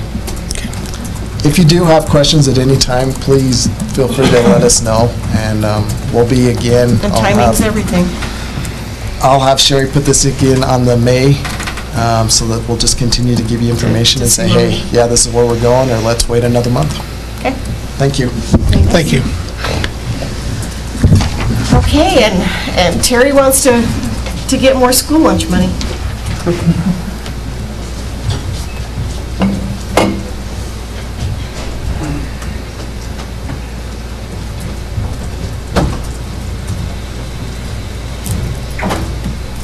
Is it me or is it Gordon? it's Gordon. It's Gordon. I'll come up with you. Okay, great. That would be not very pretty. Madam Chair, members of the board, I know it's a tricky subject here. It's time to raise school meal prices again due to increased costs. Last time we raised prices was in 2016-17. The price increase that I recommend is 25 cents for each lunch and breakfast. The price of the increase is to offset the deficit that the general fund pays each year. We estimate that the increase will raise about $100,000 per year. Right now for elementary lunch, we pay $2.55. So let's come down here and we'll pick on Teton again. Elementary pays $3 there, and I have a couple of emails out to Afton and Green River, and they didn't get back to me yet to find out if they're going to raise their prices this year. So I need to, hopefully they'll get back with me. So secondary, we pay $2.85. Teton parents pay $3.25. A high school, we pay $3.15. Teton pays $3.50. Their adults pay $4.50. Our adults pay $4. I'm not. Terry, have the number of meals increased since we started adding salt again and making it taste good? We haven't added salt. We just can't go back up to add it, but they're not going to lower it unless, okay, so right now the federal government is in going to court with the USDA over all this. Well, because I'm sorry, but the changes made them taste yucky and nobody was eating them. And if they win, they're gonna reduce the salt more. Good night, nurse. I know. And so I guess what I want to know is the number of kids actually purchasing meals, has that gone up or has that stayed pretty constant? It stayed pretty constant. High school we're higher. Are you? Than say last year, yes. But we're pretty well in the same. In 2017, that was one of the big worries, that we raised the prices, even though there was a little increase. Well, that was the big worry because nobody was eating them anymore. We'd reduce the number of people eating, and that hasn't happened. Just kind of a little bit more information, I went and had lunch with my Texas grandkids, $6.50 for an adult lunch. So we were very reasonable. John can let us know. John, what is the estimated amount of money we'll have to contribute to the lunch fund this year? Well, we put in a budget of about $180,000, but in times past, we have exceeded that. Just at the end of the year. And we've had to pull out a general fund to supplement. Yeah, but those are offset. This year, I kind of tried to prepay as much as I could and still come in with a healthy fund balance, which I think we did. So you prepaid with the unobligated funds from last year? Yeah, so the difficulty that I see is every year when we increase any type of salaries and benefits, you have that indexed. So an increase to the salaries can be a $10,000 increase. Well, that's 5 days worth of meal revenue just for that increase. So basically you're adding 1 week of just trying to catch up. And so, there needs to be something better. So salaries are going up for food service, food prices are going up, and lunch prices have remained relatively flat. Well, and I think I would be curious, and this is maybe technical, but I would be curious to know what the CPI for our area is, whether or not we're consistent with that CPI, whether, that, and given, where the area median income is proportionally to that, and are we charging those that can't afford it too much? I mean, that's really the concern. Well, hopefully those that can't afford it apply for free and reduced lunch, and those costs are reduced significantly if they apply. And I think those numbers have stayed fairly even too in terms of number of individuals on free and reduced lunch. Not to encourage that, but it is an opportunity for individuals that are struggling financially. It sounds like a, sort of a minimal, 25 cents a meal. It doesn't sound like that much until you have to start. Right. And doing those that's what big chunks on mealtime. Right, and that's just what I suggest, if you want to go, I know, I can just tell you what we did in Rexburg all those years. We raised it 5 cents every year. So. Just a built-in Just a increment. built-in, yes. So if we want to do 10 cents, 15 cents, anything, I believe, right now, I believe that I should have came last year to ask. Well, it would be nice if the program paid for itself. That would be wonderful. It would be. It's been, I don't even know how many years. But I don't know that that'll ever happen. given the It grant. did, Yeah. but probably in '86 and '87, When you had more. when we had 3,600 students. Yeah. But it hasn't maintained itself then. Again, the worry is if salaries go up, we've just added to the cost of food service. We have to maintain. And we thought about this long and hard, 25 cents is reasonable. We may have to look again next year. The general fund cannot continue to help buy everyone's lunch. That's a reality. Yeah, I mean, that's, I think it's a good idea. Yeah. He budgeted about 150, but he paid some of that down. It's usually more than that. Yeah, I was gonna say. Yeah. Yes. Do we have tons of people that just don't pay? Yes. What do we do? with Our that? staff's pretty good. Our principals and our principal secretaries work very hard. And you guys, I know you guys, about every 4 years, we'll have this discussion because a parent has said, they're not feeding my son. And so we feed kids. The bottom line is we work real hard to make sure they pay what's their due. We'll never not feed a kid, but we have protocols in place with our principals. You know, we do send notifications home if they get into a hole by a certain amount, need to bring sack lunch, we can't. But again, we do not feed kids.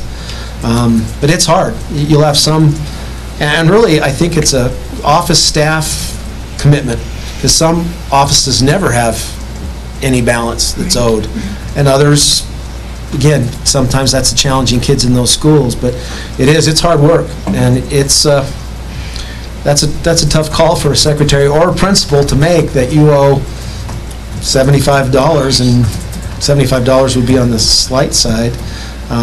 We can't let your son or daughter eat. You need to bring lunch and breakfast too, so it's tough, but again, we can't subsidize lunches and breakfasts.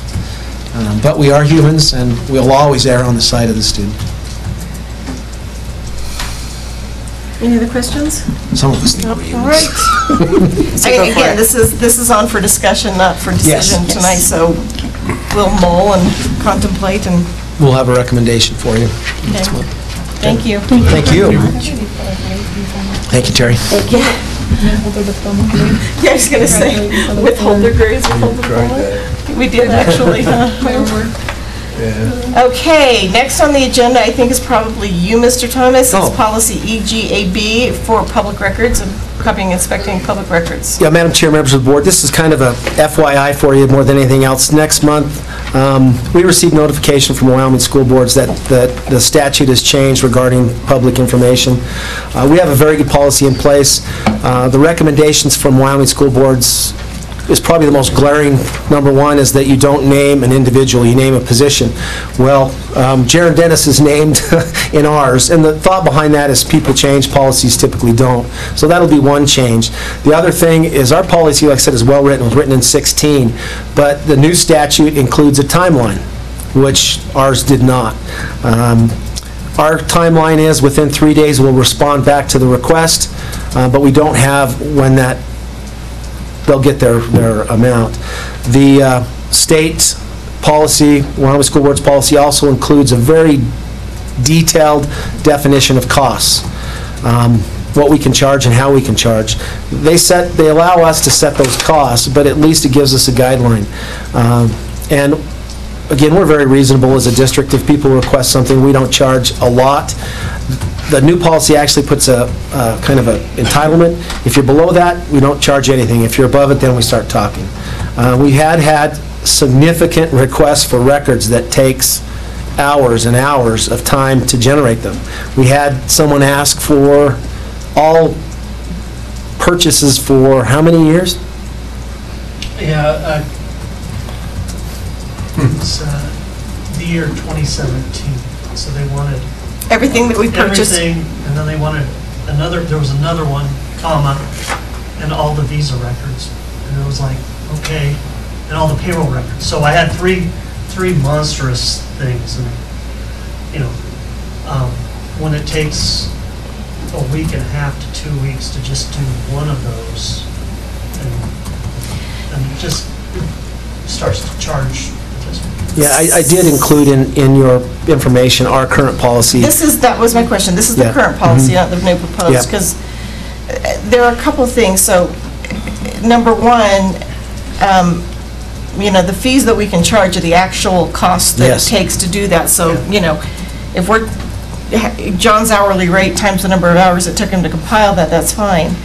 What I had a question on was in the current policy number 5, it talks about us creating a document, not providing an existing document, but actually creating a document, and we have no obligation under the law to do that. And some of that information isn't in a document anywhere. We have to create, if they ask for things that we don't, we have to compile them. We don't have all the expenditure, we don't have all payroll in one specific document. We had to create that document. Well, you have the warrant lists that are in the board docs every month. And so... That information has already been public, you're right. That's already, and that's what I'm saying. There is no obligation for us to go out and create a document and spend time creating a document. If we have a record, great, provide it, show them, you know, tell them where it is on the webpage. If we don't have a document, we don't have a document. So I would probably take out number 5. Okay, well, we are going to, like I said, add to what we have. And, Right. the new policy, the new statute also includes a $750 penalty if we don't, and it's directed to whoever's name on the individual of the record. Well, that So- was my other question, is do we require that they submit these requests in writing? So we Yes, keep a well, record of it? the policy And the does. response, okay. Yeah.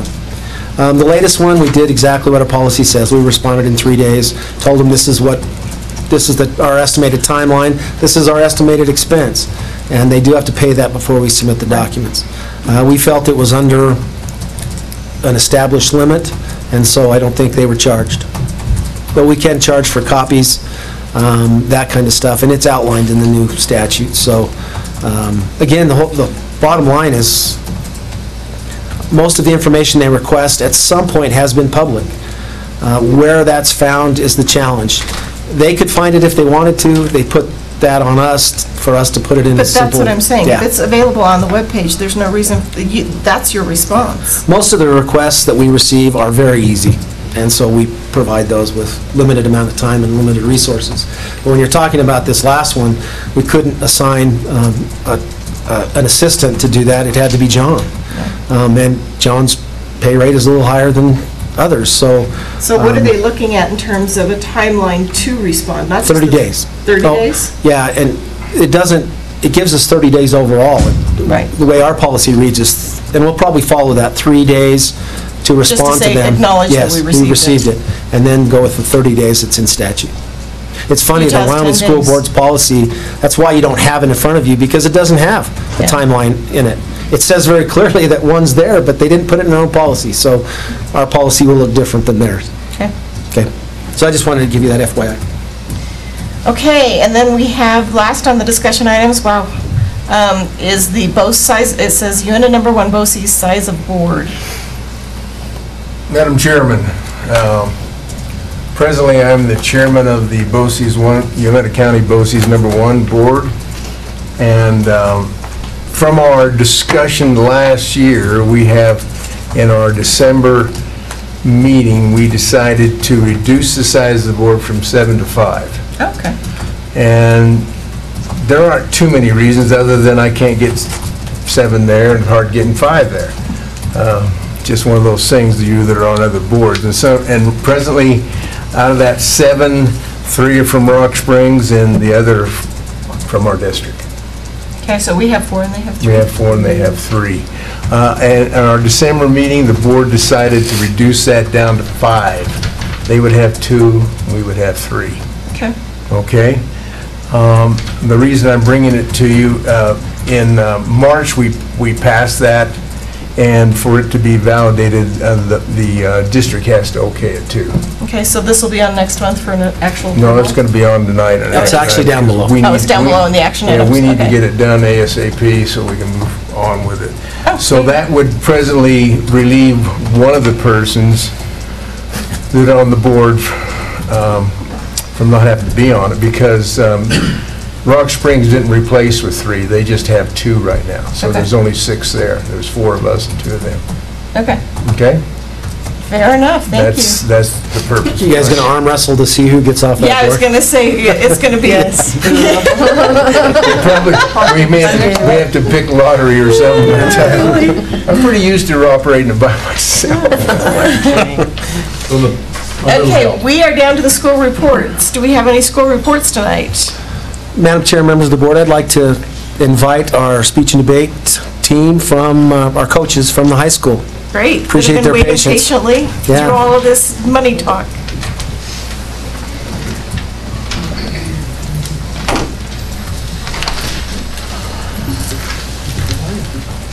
Madam Chairman, members of the board, my name is Brian Hill, and I was hired this year as the speech and debate coach about the middle of September, and I realized quite soon that in order to successfully run the team that we needed an able-bodied and very competent and capable assistant, and Ms. Clarissa Cole stepped up to join, also not having any experience with speech and debate, so we have been falling down a very long set of stairs as we've been trying to figure out this thing.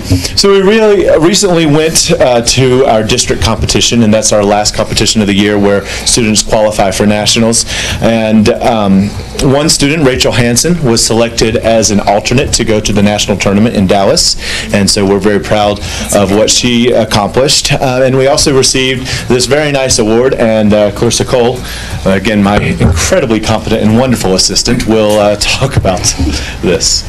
I want to read you a little of what the National Speech and Debate Association's website says about this award. Each year, the top chapter in accumulated members and degrees, not more than 1 per district, receives the Leading Chapter Award. Leading chapter schools are recognized based on student participation throughout the school year. Schools earning the Leading Chapter Award have previously achieved charter school status in the NSDA. The award is presented at the district tournament. These speech and debate programs serve as an inspiration for new teams around the United States. Very nice. I think it's great.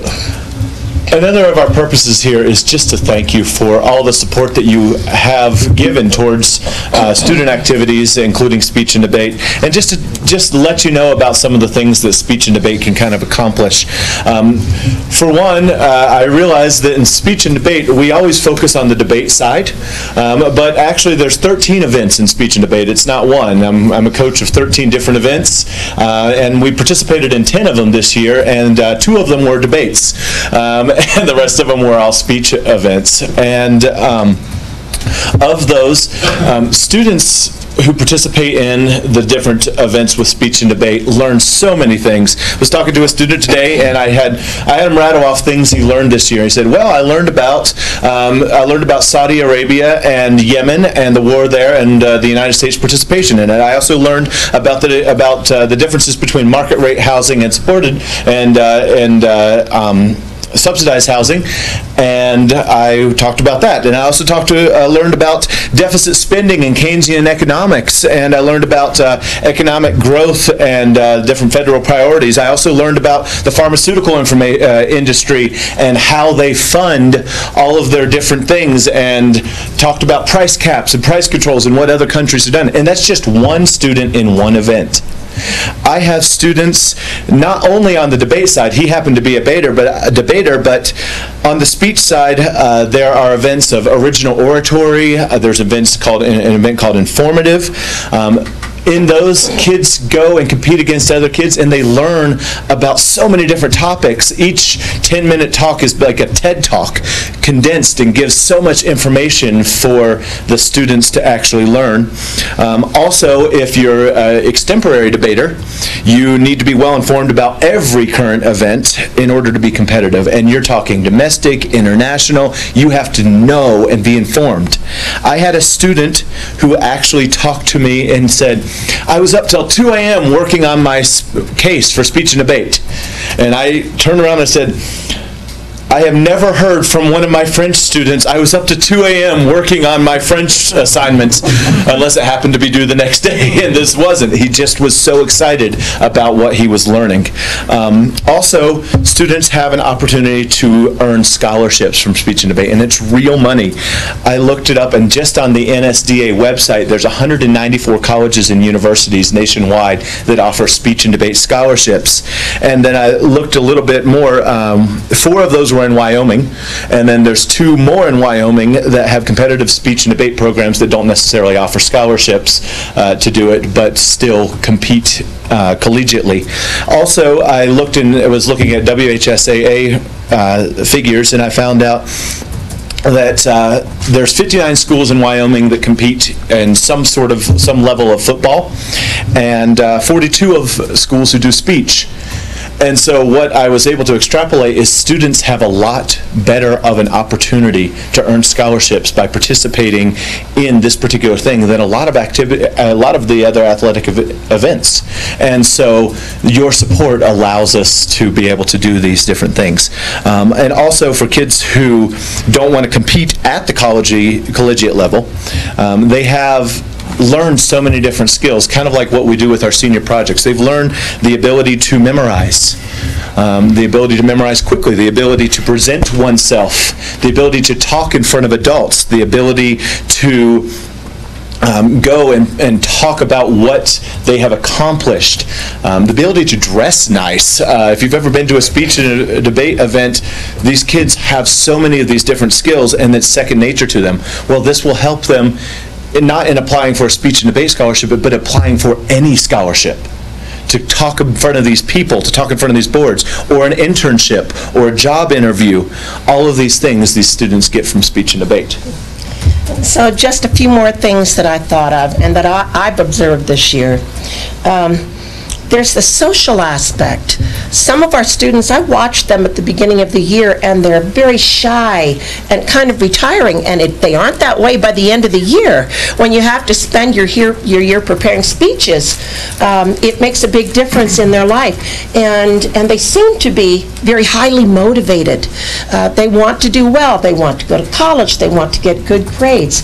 I've been so impressed with the impact this program has on those students. They make friends socially in other schools. They reach out to people.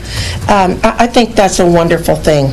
A lot of our kids come from the arts. We have kids in music and with Mrs. Russell in plays and jazz band, which is another story because Jazz Band State happens to be the same weekend as our national qualifiers, and that was a problem this year. But a lot of our kids are involved in artistic things like that. It gives an opportunity to another sector of the high school. And before we forget, we should probably thank all of you for support, and Mr. Lester, his support is wonderful. Mr. O'Neill, I know he's back here. And Mr. Kohler, we've had so many people help us out this year, and I'm very, very grateful for that. And I would just add to that, again, thank you, and thanks to all of those people and everyone who has been there. It has been such a pleasure to get to know these kids and to get to begin coaching them. Almost all of our team is staying on through next year. We had a very young team this year, and it's just so exciting to help these kids grow and learn and really develop themselves as young people. So it's been really wonderful. Good job. Thank you. Thank you. Congratulations. Don't forget your award. Did you want to come get your? I just want to congratulate them as well. They've done a super job. I don't know if you've ever been to a speech meet, but it's really fun. but I've never seen so many kids in my life talking to themselves. I was just saying, if you, I know, they're always off in a corner talking to themselves. they're always looking for judges when we I have know. those competitions, so if you guys ever get the chance, it really is a lot of fun to go judge. It is. It's a great time, so enjoy it. Hey, just a couple of things. We took our ACT today on computer for the first time, and it went really well. So we were nervous going into it. I heard it was very long. There's Jaron. He's okay. It was long. Yeah, It we was had a lot of support long. there just in case, but yeah, it's a long test. We finished about 12:40, started at 8:10. No more bubble papers? Yeah, you know, and it's a little bit weird. Things that drive me crazy, you know, as you're reading an article or whatever, you have to sit there and scroll back and forth, and you can only see one question at a time. So there's some things that I don't like as well. I'm just maybe an old-timer, but it went pretty well, and kids are pretty used to it. I just wanted to invite all of you. Next Tuesday night is the Perkins Showcase as well as the Innovation Showcase. We're going to have schools, all of the schools from Evanston going to be at the high school, as well as Perkins. As part of the new Perkins 5, it's the new grant that's coming out. It's a requirement that we have people come in and give feedback to our programs on how we can improve and things that are going well. So that's going to be happening, so would appreciate anybody that can come. Another topic that we need to be mindful of is we are looking at the new soccer field, as we need to be mindful of the Red Devil Ranch. And so we need to be working together and probably get a group together.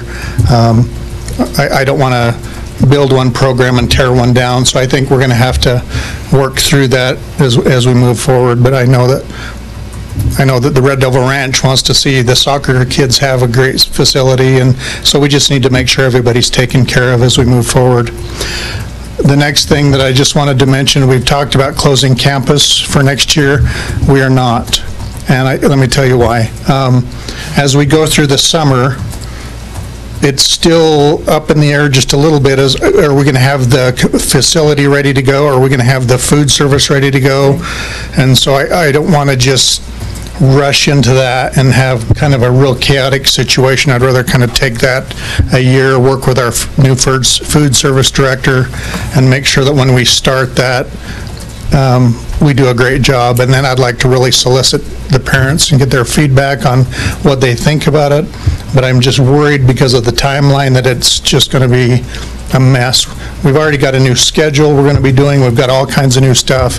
And I talked to Mr. Thomas about it. My recommendation is that we put that off a year, at least, until we can do it well. I don't want to do it haphazardly or, have issues with food. I don't want to have issues with any of that kind of stuff, so. Pulling all of your security Yeah. Issues Yeah, we want to mainly make sure we have to get the do with a front single point first. of entry, Yeah. and that's worked well this year, hasn't The it? single point of entry's been fantastic. The kids are pretty good about it. There's still some issues with it because it doesn't funnel them through the office. What'll happen is, I'd say my only issue that I see is you'll see a kid come through, and then you'll see a chain of kids, right? So one comes and, whoo, Katie bar the door, And during lunch, you're going to have 30 kids at a time come through, and sometimes you'll have parents that are in the mix of that. So we try and be down there as much as we can just to monitor that, but that's, until we can funnel them through the office, that is kind of a downfall. But the single point of entry has actually been fantastic, so. And that was your main concern with closing campus anyway, was the Yeah. security issues. Yeah, kind of a security thing. I'd say the big thing for me is the discipline stuff that happens out during lunch. And believe me, it affects a lot of families, and it's a really sad day when you have a violation of law and of things that happen, and things just happen during lunch, and so that would be for me the main thing. So. Isn't that when you used to get your binoculars out and spy on the back Dave? He had a spotting scope. I think that's good, Mr. Lester, because the night we had that parents in the auditorium, that seemed to be one of their main concerns, is that the door was going to close on that right away, and maybe allowing a year to work to work it, knowing that the sophomores Yeah. And the juniors will definitely be closed campus by the time as they... Yeah, so I want to leave it just as it is. It'll be closed for freshmen and sophomores, and it'll be open for juniors and seniors. But I would, when we decide to close it, I want to close it across the board for everyone and make sure that we're ready to go, have the facility for lunches. We've got to increase our capacity about 180 per lunch, and so that's going to, we have to provide another line of food service as well as more seating, and we're doing a lot of that work. With the new schedule next year, then you're going to have to sort of work that out. Yeah, that's already going to be a challenge, right? Just dealing with the new schedule, so, anyway. All right. Thank you, folks. Thank you very much. Thank you. Thanks. Okay, we have another school report. Just one more. Madam Chair, members of the board, I also put my stamp of approval on speech and debate. My kid who graduated last year, he scored really high on his ACT because of that. However, I wasn't very happy with his GPA because he didn't care that much about that. He was happy with it, but I wasn't. But anyway, so thank you, speech and debate people at the high school. As all the principals are aware, it is evaluation season right now, and it gives us all an opportunity to spend time with teachers and really give them good, like, props and feedback and thank you for all of the work that they do. And just going through this process is just makes me super grateful for the people we have teaching our kids every day, the wonderful work that they do, the caring that they show to them, just their commitment. And so I just wanted to report that at Aspen Elementary, as well as I'm sure all other schools throughout the district, we have fabulous teachers, and this is just a great time to meet with them and celebrate them as Teacher Appreciation Month comes up next month. We can appreciate them there as well, but just wanted to report the great work that our teachers do. So thank you. Thank you very much. All right, I think we are down to public comments. Anyone? Bueller? Does your son want to say anything, Tanner? Mr. Walker? Mr. Walker? You might. You want to? Okay, let's move on to our next presentation, which is the Technology Department report. I guess that's you, Jaron. All in favor of foregoing this report and going home early? Aye. Let's go for it. Be brief. I didn't ask for the opposition to that. Summary. Cliff notes. Do you have a summary slide on there?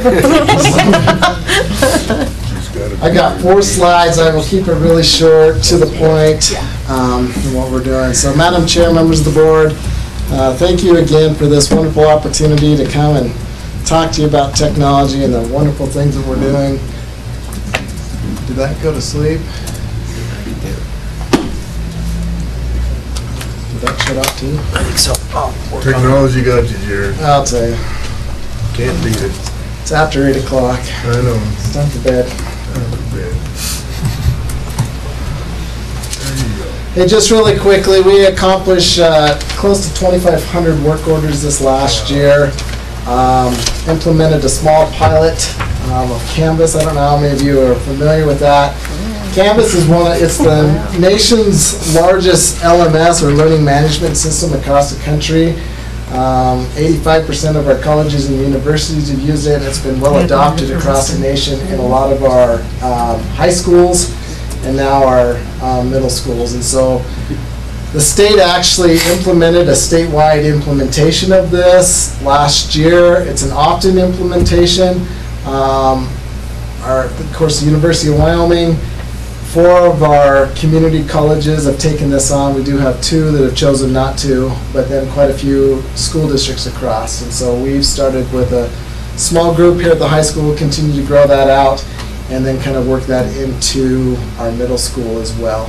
Again, providing another opportunity for kids to kind of organize themselves. And really, that's really a repository place for teachers to put the work and then students to be able to see what's going on. So we've dealt with learning management systems before.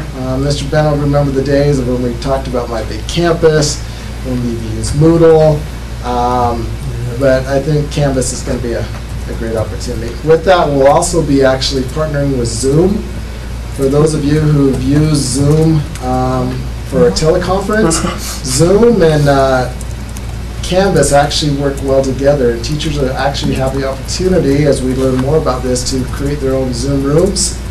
And this could actually provide chances for students who are homesick or even on the road, if teachers record their Zoom room. That'd be nice. To be able to do that. So, a way to really kind of bring that educational opportunity to everybody inside and outside the building at the same time.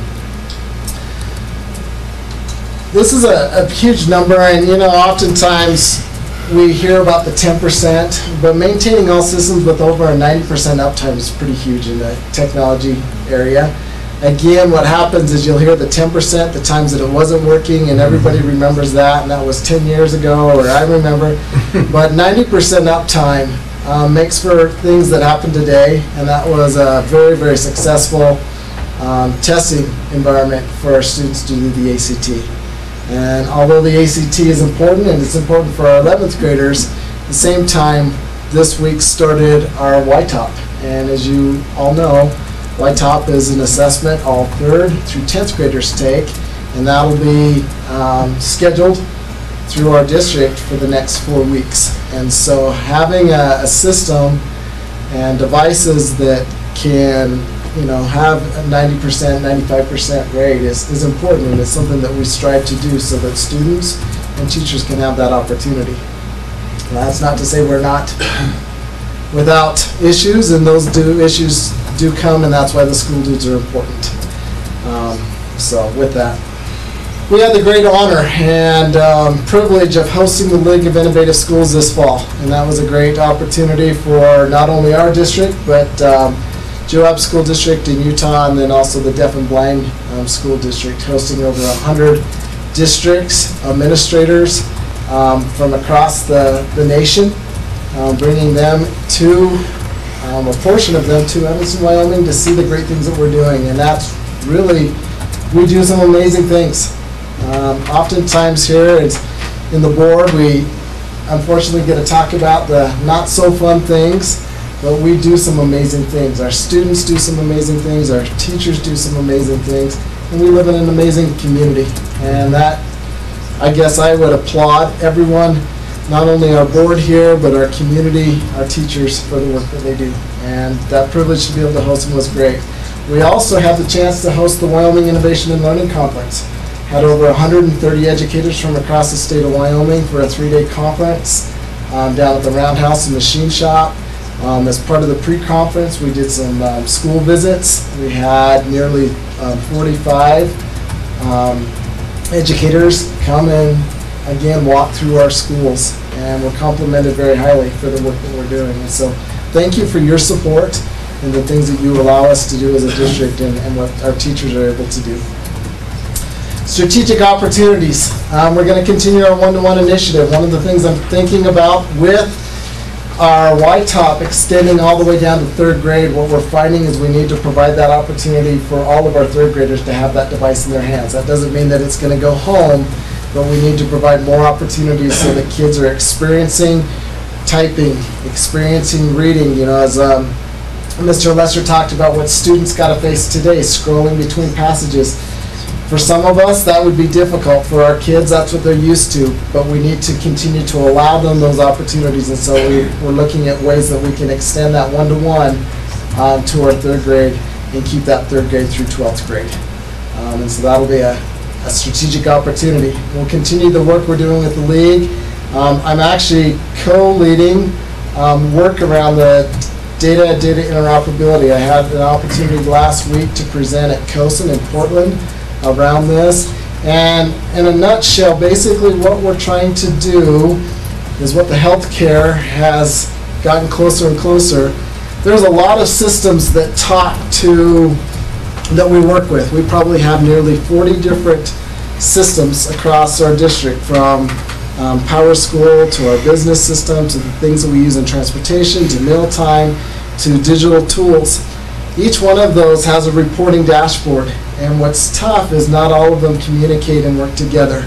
And the goal, and it's a nationwide goal, is really starting to develop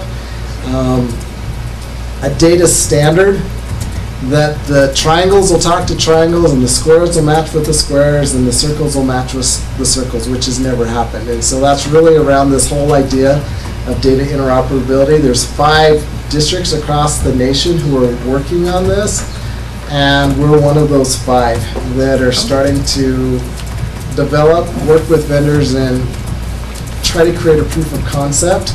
It's something that we're doing kind of in the back end as we're doing everything else on the front end, but some exciting things. A lot of learning has taken place, and we'll continue to develop this, and as we get closer, be able to share out with you what's happened. We've had some great meetings. I met with some kindergarten teachers kind of around this, and then some 5th grade teachers to kind of continue to develop a proof of concept as we work on this. So, and then we're going to continue to work on our Canvas implementation. So, resource needs. Let's get to the nitty gritty. How do you expect us to do number 2? I always have to throw something comical in there because the gray hair that I seem to be getting more and more isn't Like you're going willing to away. work 2 more hours, really, Darren? That's really nice. I'll work 2 more hours if you can find one more day added to the week. So the reality is, and as you know, our superintendent explained to you today the budget, and it is complicated as we try to understand what's coming and going and what's happened. We've done some great things, and as we've talked about trying to make cuts furthest away from the classroom, this happened a lot within our departments.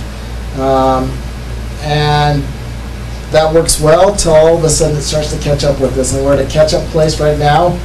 We've put off replacing our K-8 teacher machines for 2 years. They were up 3 years ago. We've done the things that we could to try to maintain. It's time. We need to replace.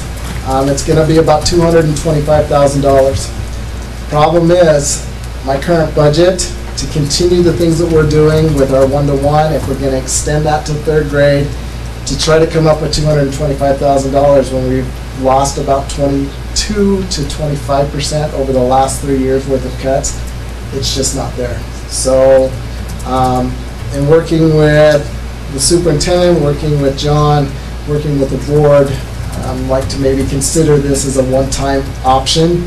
Again, it's not a reoccurring expense, even though technology is reoccurring, but perhaps using board funds to help pay for that. That's something that you as a board will need to discuss as we look at that. But So were they on a 3-year replacement? they were actually on a 4-year. On a 4-year? Teachers are on a 4. So now they're we're into year 6 with them. Okay. And like I said, they've done a good job, but it's time. And when we talk about closest to the furthest away from the classroom, the devices they use are closest to the classroom, and they're used every single day by these teachers. And so we need to provide them that equipment. So.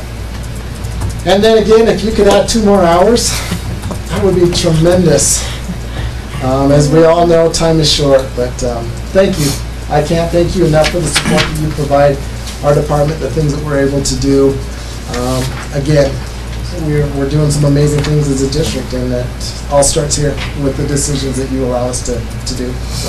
Thank you. Thank you. Questions around that? Okay. In your board packet, you're going to notice 2 more things, and these are discussion items that then will be brought forward to the main meeting. For our new board members, just so that you know, every year, in order to receive E-rate funds, and if we're not directly receiving E-rate funds in the district, the state's receiving E-rate funds that then trickles down to the district, you need to be aware and kind of verbally approve that we've got a student privacy, that we follow FERPA, and that we follow SIPA. So what I have provided for you is basically all the documentation that we have. We actually have a place on our website that talks about this, and that's where most of this came from.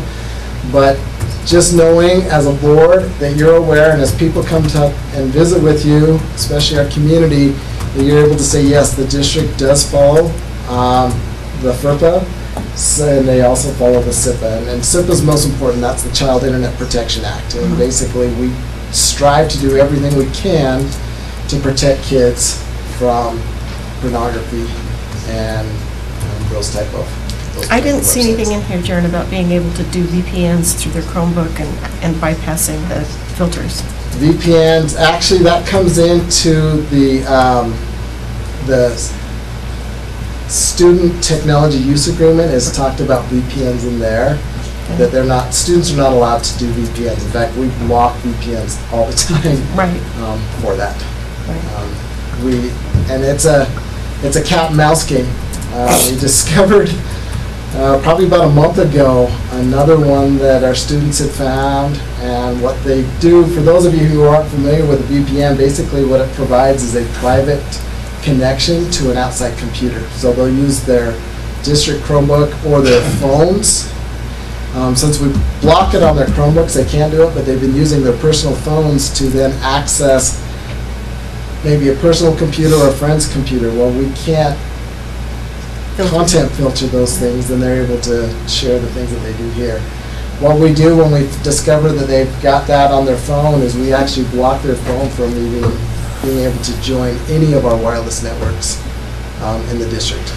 And that's blocked forever. They choose to violate that, so. Get blocked by a phone number, or?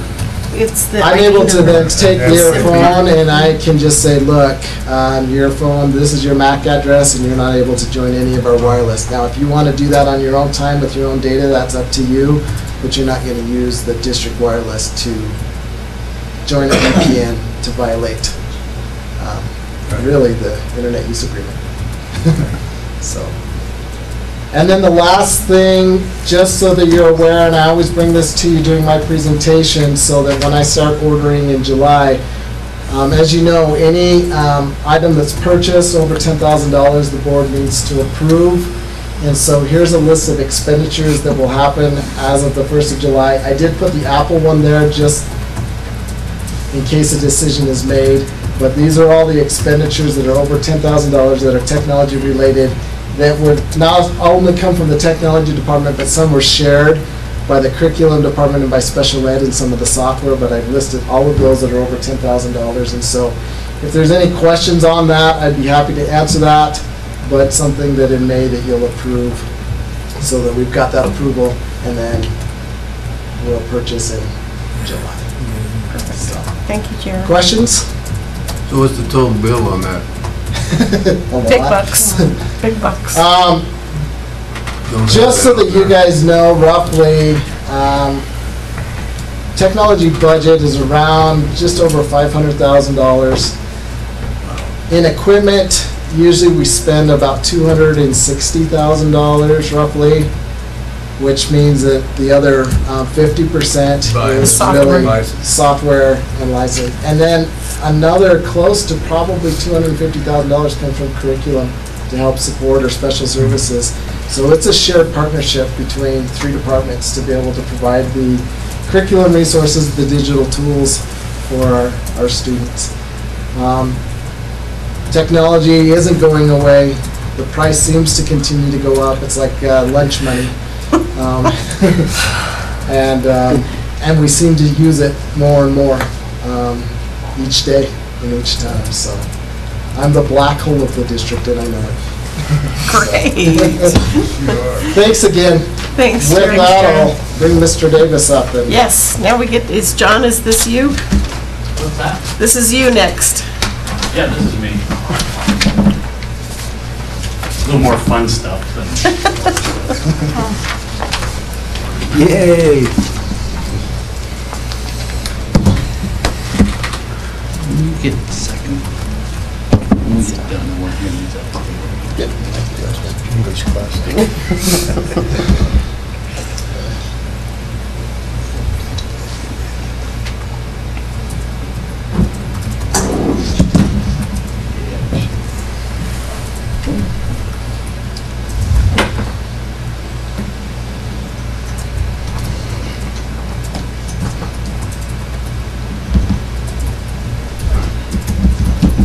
In the past presentations, Madam Chairman, members of the board, sorry. In the past presentations, I tried to come up with some numbers and the amount of work orders we did and all of that. And I'm not going to do that to you tonight. I'm going to show you a couple other things that I think would be a little more interesting and has a little more value with what we're doing. Just simply maintenance 101. And I want to express that we get money for maintenance from 3 places. One is from the general fund. John supplies us with a budget number and we work with that. And that's roughly $350,000 a year. Then I get what's called a major maintenance allotment from the state of Wyoming. And that is $1.8 million every year. And then there's a third funding source, it's called component. And that's when it would be a huge item, like a new building, a new school, something that would exhaust all of that major maintenance. So again, major maintenance is like a major repair, something that's not routine. New carpeting, new asphalt. It's a repair. I can't go buy new stuff. I can buy stuff to replace. Sorry, I probably said that a little wrong. Okay. Is that fairly clear? Is everybody okay? And then, like I say, the component funding is like we went out to buy a building, had to build a new school, or we're going to put in new water lines up at the high school. That's going to be a $2 million job. And we'll do that a year from this summer. And that's state funding as well. Yeah. And those water lines are actually all the inside water lines. So all the culinary water lines throughout the entire high school need to be replaced. And as Mr. Davis mentioned, it's greater than what our major maintenance can fund, and so we had to go, in essence, petition to receive that component level money. We actually had to get on a list, and that's the challenge when every district in the state wants those monies, and it goes to fighting against, you know, and trying to present your I think case safe as drinking best water as might you be yes, high on the it's a priority high list. safety feature. 2 million is significant. And last year and the year before, we spent like 2.5 there. So far, we've spent 1.6. If that's not judging right, it's because we had some carryover. Like I say, we get 1.8 every year, every July. Well, and I know 17-18 was also EMS, some of that. Yeah. Okay, what we're going to do this summer for this rest of this year is we're going to put a new roof on Evanston Middle School. Kidding me. I wish we were. It's going to roughly be $850,000. However, we've been really struggling. In the last week, we just found out that the state is going to take care of that for us with a fund they have. That is fantastic news. Unanticipated fund. Yeah, I would say that's unanticipated. Roof's only 3 years old, so I didn't anticipate that. What I need is everybody to realize that giving. Lance Johnson helped us get that. And Fantastic. That's so. And we've already started the procedure for bidding. You might have saw the thing in the paper today that it's out there. We're ready to go. So that should happen, and that should solve the problem. It should. I still believe it when I see it. Let's be very careful about our contractor. We are going to carpet and put some new tile down at the high school for $700,000. We saw the samples. It looks really neat. It's going to warm it up, really be nice up there. We got to change the fire alarm panel up there too. It's original and it's not really giving us reliable information.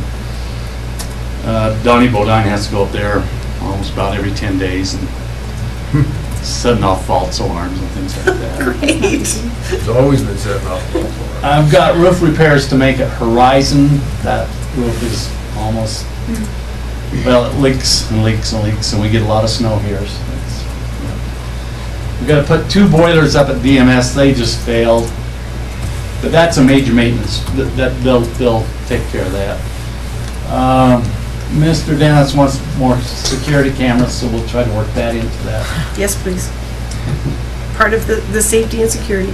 We're going to be installing intercom at the high school. High school's getting a lot of stuff this summer. One of the things we've talked about is to improve the gym access at the high school. And I don't know if any of you know we've changed the way you can get into that for a ball game. There's been some things. And there's a way we could take some pine trees out and put some steps in and make that entrance. Just instead of going to the front, you just walk over to it. The one from the jock lot? Nope. The one we're using now? Right. We're just going to make you can take 3 pine trees out, put in a ramp, for handicapped and things like that, and some circular steps that came around that kind of faced the main entrance. Okay. Put some signage up, you should be able to. So people would recognize. So people recognize, hey, this is where you go. This is what we're doing. We're going to do some remodeling and enhancement, as we were calling it, for the cafeteria layout. This is so we can accommodate next year's schedule, I'm assuming, with the lunches. Yeah. So what kind Well, of this- changes are you making with that? This kind of coordinates with the carpeting layout and all of that. And essentially, we're gonna, you can chime in here anytime, bud. We're gonna take there's a pony wall in the high school cafeteria. Right. A little 4-foot wall. That's gonna go out. Oh. There's another wall that separates the cafeteria from the hallway Right. and the amp room. That's all going out. Oh, good. So that it expands it and gives you more room for more Right, tables. yeah. Now, there are some fire doors that need to be retained. And the amp room essentially is going out. That'll all be an open area. Oh, okay. Seminar room is going to have the risers taken out. It'll be a flat, just a regular room where the kids can eat, or we can have meetings. So the wall that separates the current cafeteria from the hallway, that's not load bearing? Okay. There's 2 fire panels, and they actually come down to that pony rolling wall. things. And so we actually found out that we can remove that all the way down and put the fire doors that would then just come all the way Just drop to the floor ground. ceiling. So you still will have about a 10-foot section from where the double doors are now to where those are at, because there's a chase that's right there that'll have to stay, but it will then open that up, that probably 20 feet, so it'll give it a much more open feel. So you really should be able to accommodate the students that you need to accommodate. And there's a lot more. We did bring the diagram, but the carpeting diagram that allows for seating all over the second floor, down by special ed and all of that. Where the All-State pictures are of kids, we're going to go down to that point with tiles so that we can extend our cafeteria eating down to that point. So you're going to put tile there? So Okay. it'll be tile all the way across the top, and then even down in the lower commons area. But the main reason for the tile up top is so that we can eat up there. Food. The other thing that they're going to do is, are we going to do the garage doors on the seminar room? So that if you look at the seminar, if you're sitting in the seminar room and you're looking at the big screen, we're going to put 2 great big glass garage doors there that we're going to have open most of the time. But if you need to shut it. But if we need to shut it for a meeting, we can close it and but you'll still be able to see through it. So it opens that up for supervision, so that we can have kids eating in there. Very nice. And part of the reason that we're doing the seminar room is all the seating's falling apart right now. I had a kid sit in one of the chairs the other day and just tipped over backwards. Wore out. Yeah, it's just worn out, Yeah. so it's time to, we've got to either replace all the seating, and so we might as well turn it into a really nice multi-purpose Yeah. room with the nice projectors and everything that we need to do that. So- Make it more functional. So the high school in essence is going to have a really nice look. As you come in, where that current tile is and carpet, that's all going to go away. You'll have a nice logo of Edison High School with the Charter E, just as you walk in those main doors there, tiled, and then, all of the tile upstairs, your seating, it'll look really nice then with the carpet throughout. All the hallways, all the classrooms. But what about the front entry that we didn't get done last year because we didn't have a contractor? Are we going to add that to the list or the? And that's a separate that- deal. Okay. Future. Future.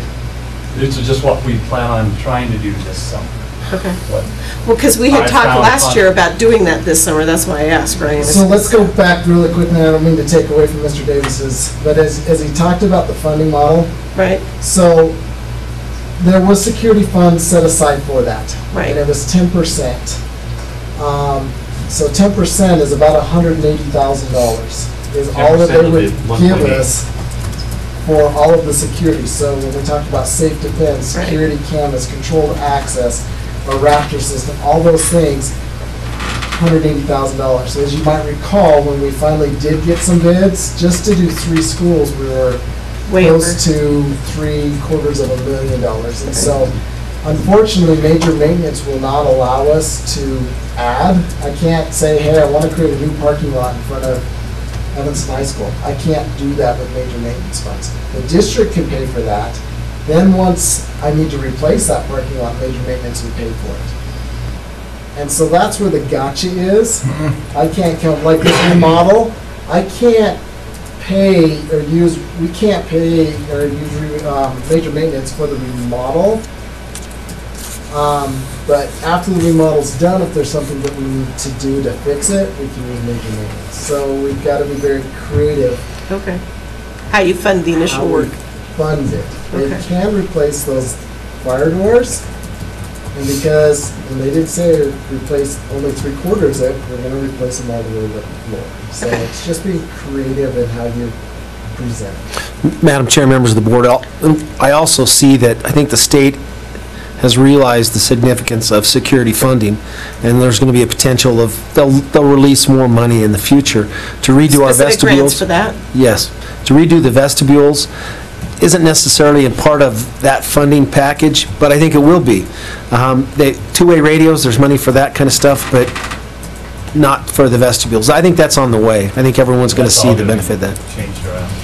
So it's still on our radar, probably 3 schools, high school, UNM Meadows, and Davis.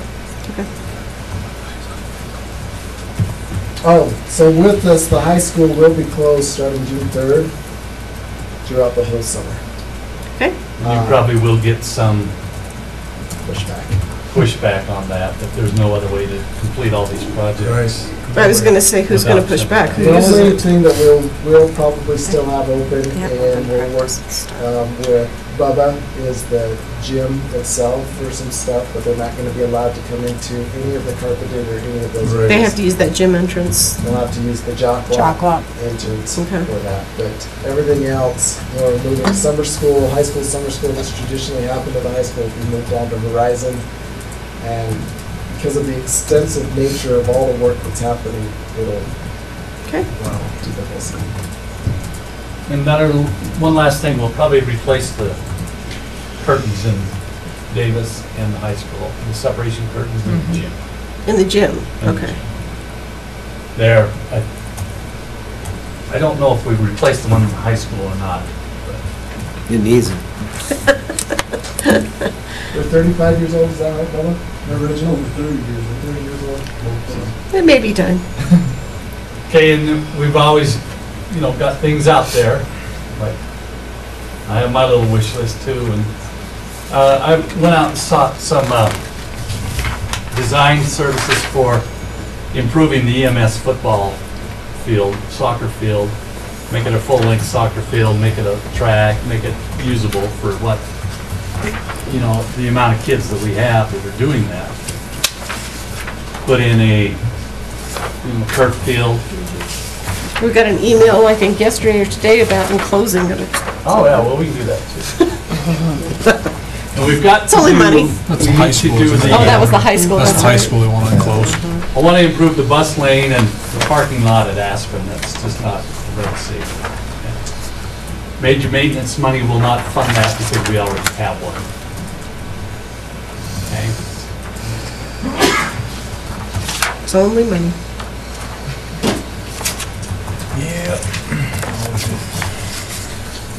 But this would solve a couple of problems that we're facing right now. We would be able to keep the snow off of it. It's only one field, it's not 4, But it's something for now. And then clean up the area down there, be local, it's not too far away to get from. One of the big things is we have 200 kids in middle school track with no facility. Yeah. Well, they come out and they have to walk up to the high school to practice. So this would give them that facility? Yeah. Well, and it would provide for soccer right Right. now. I mean, it's not exactly what we're looking for, but that would provide some. So let's kind of talk a little bit about this, and to your point, Kay, and this is something that I think we can all learn, and we probably need to be more diligent and vigilant with. So we addressed this with the state, trying to say, hey, this is a need. We've got 240 kids. The state says, we understand your plight, thank you for that. There's no funding that will be allowed through major maintenance. I think this is something that we need to start working with Gary and with Wendy on. We need our legislatures to really start to understand, because they control the purse strings with the SFD. Yeah. And how allocations can be done. Right now, according to their model, we're allowed one field for the high school. That's all the state will provide, is one field. One field. One track. Middle school is not allowed, or they will not fund a track, even if you have a middle school track program. Which every middle school in the state does. They do. Right. And they also, you know, they'll provide a little bit of a field, but because we already have one, they're gonna do that. So, we have great conversations here, and we seem to talk about these things, and I know oftentimes we wonder, how did so-and-so, or what so-and-so? Really, the bottom line is, we need to talk to our legislators about how they can release some of this funding. It's ridiculous that our high schools allowed one field through that model.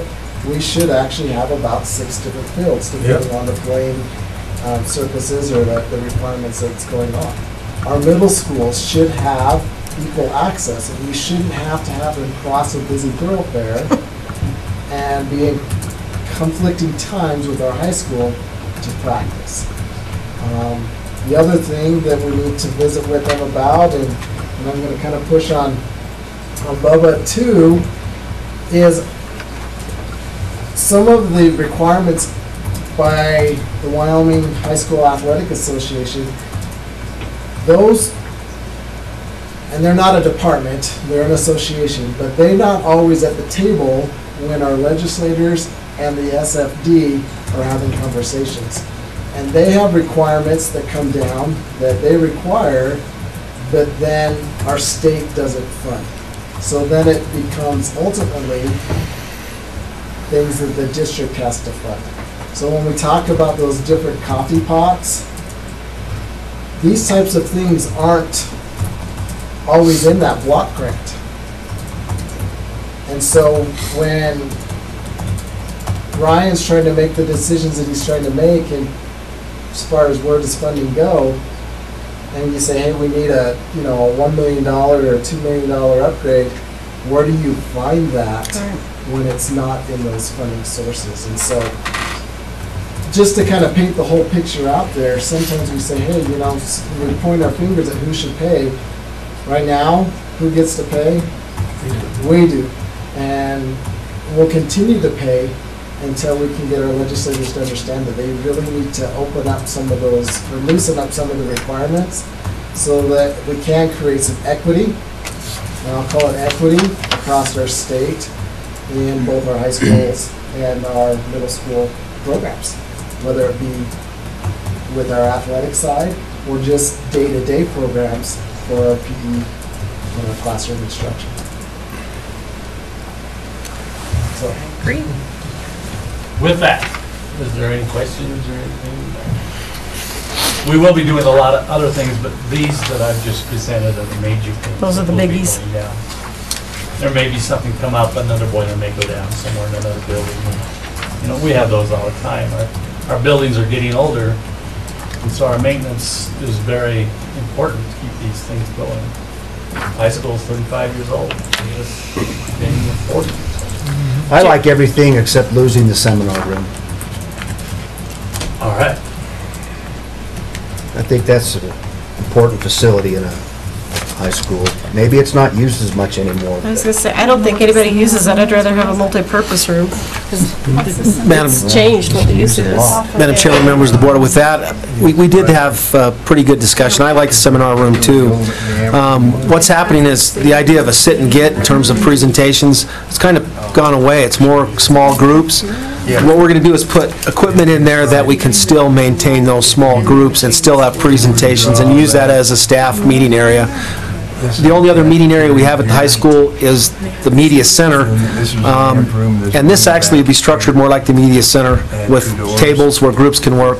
So we're not really losing it, and I think it'll be more functional than it is now. Easier to, I think, maintain some discipline with kids as a classroom space, but also we need the space to have lunch. So I think opening it up, I think that'll be attractive. Again, it's a lot of dark walls, a lot of space. I'm excited to see how it'll work out.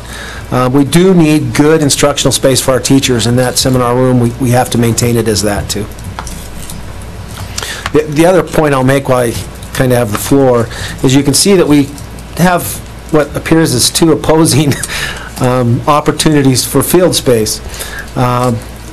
It's going to take a lot more input from a lot more people before we can make a decision, and the board needs more input. This is one of those, we may want a public input meeting. Yeah, I've kind of held back a little bit until we find out what funding will be for our instructional programs in the next couple of weeks. And then we need to put a group together that will look at options either at Evanston Middle School or options for soccer.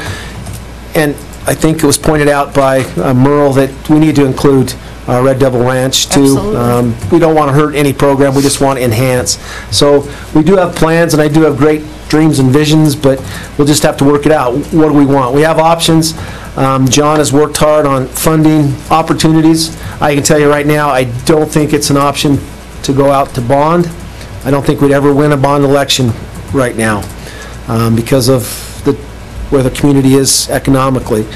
We have options to borrow money, repay back on a yearly basis, to do certain amounts of these, but not at all. We couldn't borrow $3 million and pay it back over 10 years, but there are things we can do, and those are the options that will be reviewed in these groups and committees and presented to you in terms of what you want to move forward with.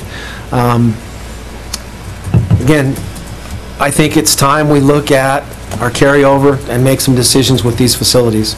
At the same time, we don't want to give away the farm. So you'll hear more, I'm sure, as we put a group together and start reviewing these, and we'd love to have a couple board members involved in that discussion too. So.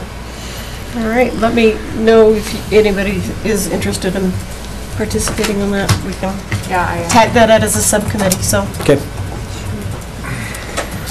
All right, we are ready for our action items. First one on the agenda is the approval or possible approval of Rule CKA. Madam Chair, do you want to take a break for a couple minutes? Probably, I really Okay. could use a little 5-minute rest break. That would be nice. Take a break. How much was banned? 5. Just 5, make it quick. They asked for last year. And Jared, They asked for last year. could you figure out a way that my computer doesn't go to sleep when I'm still in the middle of using it? Isn't that something? Everybody's I got hate that. Stop it. it. Show us how to do it. Because I tried to go into settings and do it myself, but you've got it locked. I know we paid for the uniform. Show me how to do it too. Yeah, do it. They all go Here, to let's sleep. see. So was that last meeting or the meeting before? I'll look. I don't remember. We just Here, so was that last meeting or the meeting before? last week. Last meeting? Okay, so, I think it was farther back. was it February? Let's look at February. Let's take a break. You go to sleep too quick.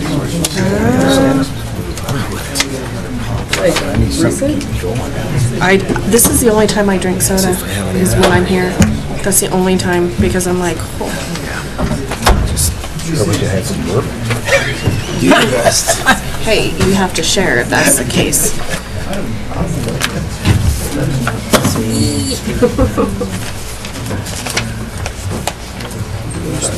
Transportation. That's what I've been eating this elementary. Okay, so that was February. I don't see them on. Oh, you're giving the kid chocolate? He's worthy of that now. Since you're torturing him this long. I don't think you anticipated this, did you, for his punishment? It's a good one. January meetings? Maybe. Oh my gosh, the one that we had every single week. Every week for 5 weeks? Yeah. Yep. Activity survey. Changes to CPA.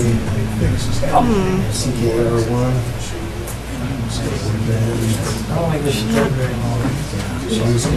I'm not seeing anything. I thought it was before February. I mean March, so let's see March. Activities department report. It was probably under activities. Okay. Corrected, well, 3 or 4 typos. It's ready, but I'll send it to you. You guys hot? Yes. Not at all. See, we have coat. And instruments at 3 secondary schools. But I'm never too warm, so don't judge it on me. It didn't say the amount. I'll be fine. Yeah, yeah. So that was March.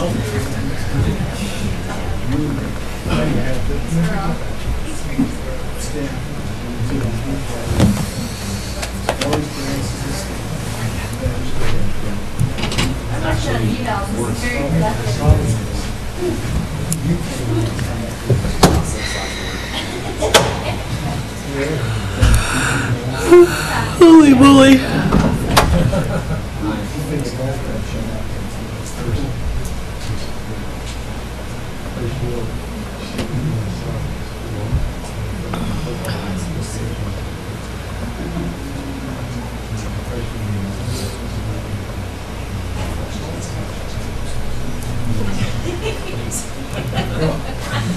I do what I can. Do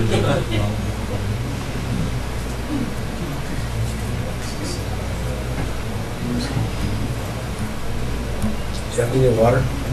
No, thank you. I've already had 2. That would actually be great. You're like, yes, please. You can have this bottle right here. I'm not used to it. I'll get a cold one. Is it cold? Yeah, it's still pretty cold. I just drink. I must be close to you. You said you're I always know. warm. No, I said I'm always cold, see? Keeping it nice and cool. I'm always cold, but I'm actually warm today. Yeah, I'm pretty much always cold. I always have my heater going in the office. So.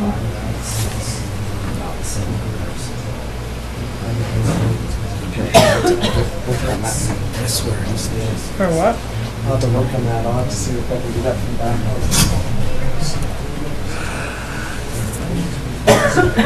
Oh, goodness.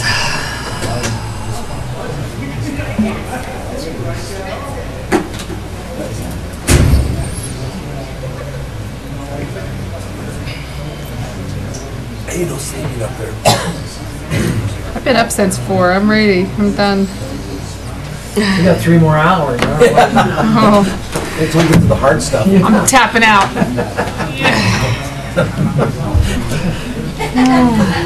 You guys gotta talk fast.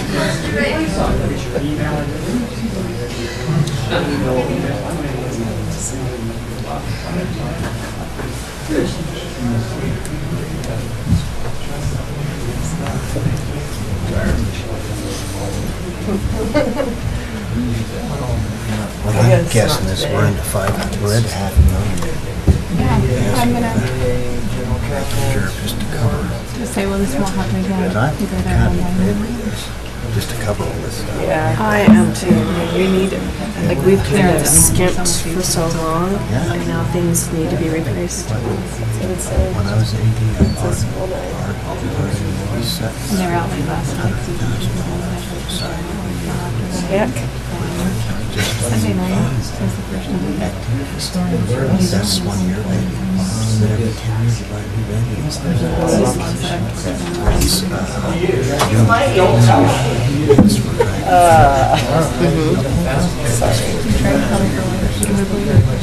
Thank you guys for allowing us to do that. So I get the crappy. Yeah, you can try it for a no, while. not gonna happen. But you have it. Yes. All right, do we have everybody back? Nope, we got one We missing. got one missing. Sure of it. He'll be here in a minute. Okay, seriously, am I the only one that's hot? No, Turning I'm myself? with you. No, just turn the heat down. You guys all look so tired. But then This is hot. Because they're like cooking us up here. Well, I can turn the air on. no, then we're gonna freeze. Okay, just turn the heat off and we'd be good. You really don't? Oh my It's not the gosh. heat that's causing the issue. Is the number of people? Really? Oh. It's just the bodies? And we don't have many bodies in here. Oh yeah, there you go. That's a good reason to reduce the board size. I'd say, I've been trying to reduce the board. Dave's like, I'll motion that right now. All right. Well, should we wait for Caleb here? No. Probably. Move on. I'm sure he's. He'll catch up. All right, here we go. We are back in session and on our first item on the action items, which is the possible approval of Rule CKA. Mr. Thomas and Mr. Phillips. Madam Chairman, members of the board, I'd just like to start off with the policy CKA and the rule CKA. I guess we're okay to call it whatever we want. The changes that you see, except for one, have been on the website for the whole month. We didn't make any additional changes. So I will show you the additional changes that we made. And it was added and discussed.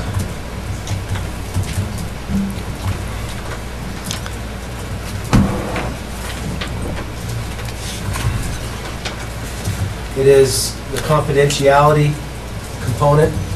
You can see what's been struck. We changed.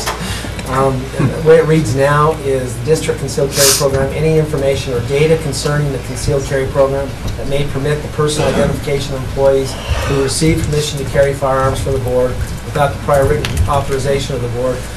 Such information and data will be destroyed when no longer needed for the purpose for which it is conducted. Jeff can explain, link this back to FERPA and other policies that provide confidentiality. Yeah, that's exactly right, Ryan. That change was made in response to one of the comments made by Monica Vilzakis.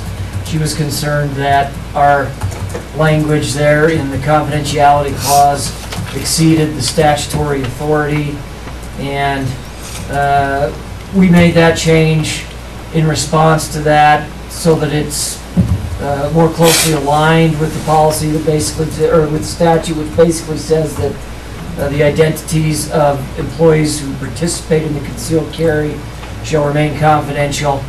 And in order to make sure that employees who participate remain confidential, we included FERPA language. FERPA is a lot like HIPAA for students and school staff. And it protects the confidentiality of students and student information. And all the addition says basically is, instead of using specific examples about providing or disclosing data or the numbers who are participating in the program, instead it's more broad catch-all phrase. It basically just says that we're not going to disclose any information that may lead to the discovery of the identity of those who are participating in the program. And so it more closely aligns with the statute, but gives us a little guidance there, piggybacking on FERPA to help us make sure that we maintain confidentiality of the identity of those who are participating. Okay. It's probably a good point that all these changes came out as a result of comments received during the comment period and from the board itself. Well, we did, yeah, I think we've made changes based upon all the 5 areas that we sort of focused on in our work session and have been able to tweak this rule accordingly, so The only we other appreciate the changes input. that were made were to CKA R1, and they just matched what we did in policy CKA. So what's found in CKA is now found in this application process. No other changes were made. Okay. So with that, just a quick shift. just to review for everyone involved,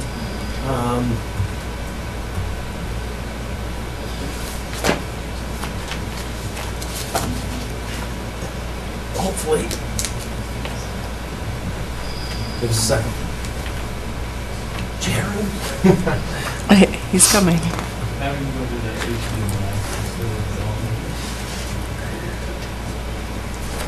This doesn't have an HDMI.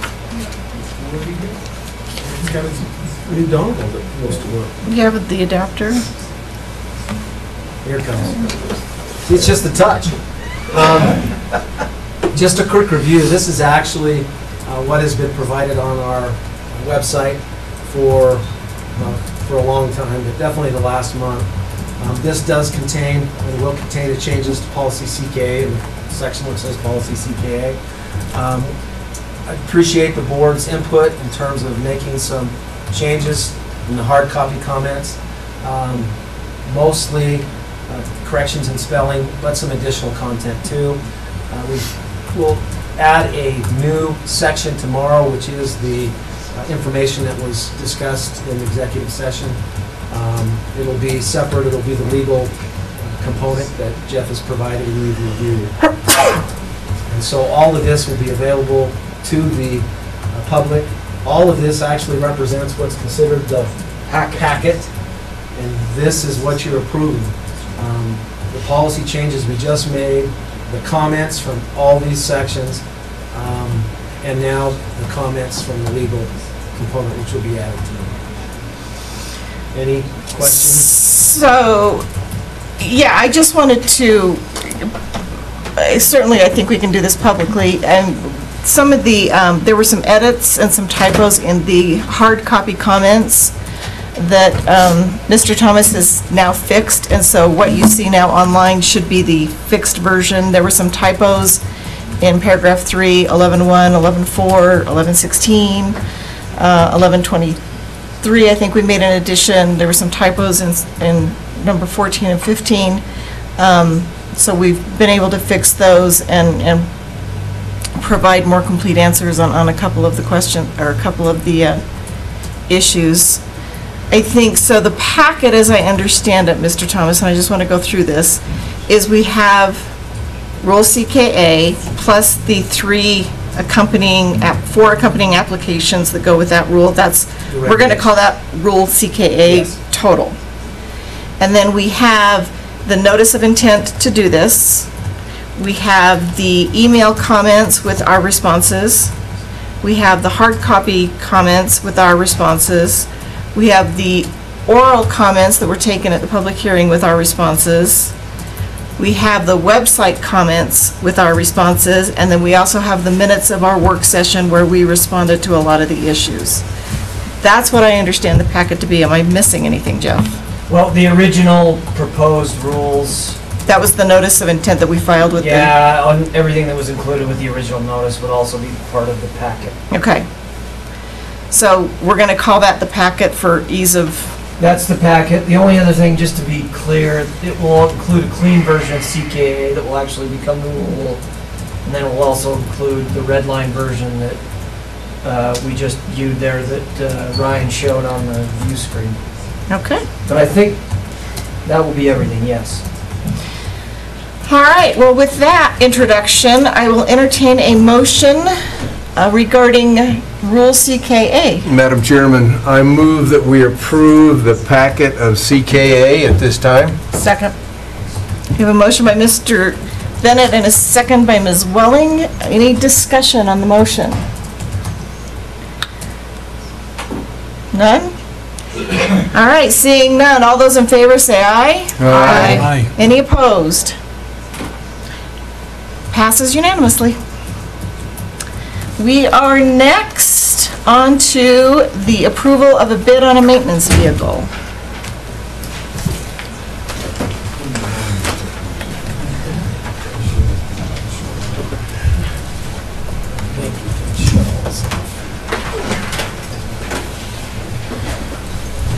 Madam Chair, members of the board, this is about the maintenance truck that I talked to you about last meeting, and the bid actually came in early lower than what we have.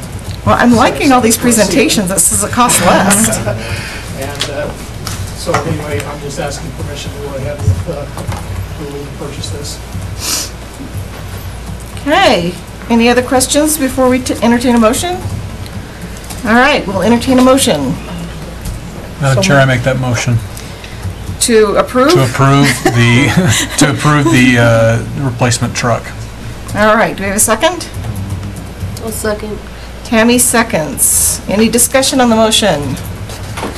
Okay, all those in favor say aye. Aye. Any opposed? Seeing none, motion carries. Thank you very much, I appreciate it. Thank you. I appreciate it. Next on the agenda is the possible approval of the BOCES Region 5 funding.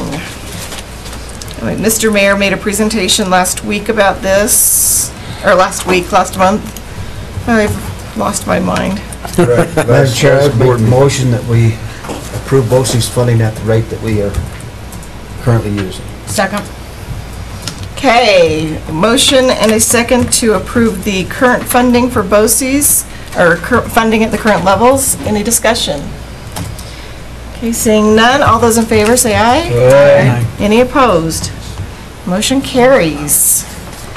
And next we are on personnel items, and I'm going to take these separately. First, we have the approval of the resignations.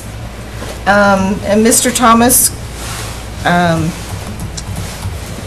going to ask you if you could, either before or after the motion, to name those that are resigning so that the public knows who they are. I don't know if you want to do that now or... Yeah, I can. Yeah. Madam Chair, members of the board, we recommend to approve the resignation of the following individuals: Rebecca Young, Heidi Baker, Dylan Boyer, Stacy Rupp, Lisa Stratton, Margene Nelson, and Doreen Platt. Okay, do we have a motion to accept those resignations? Madam Chairman, I move that we accept the resignations as being presented by Mr. Thomas. Okay. Second. Second by Caleb. Any discussion? All those in favor, say aye. Aye.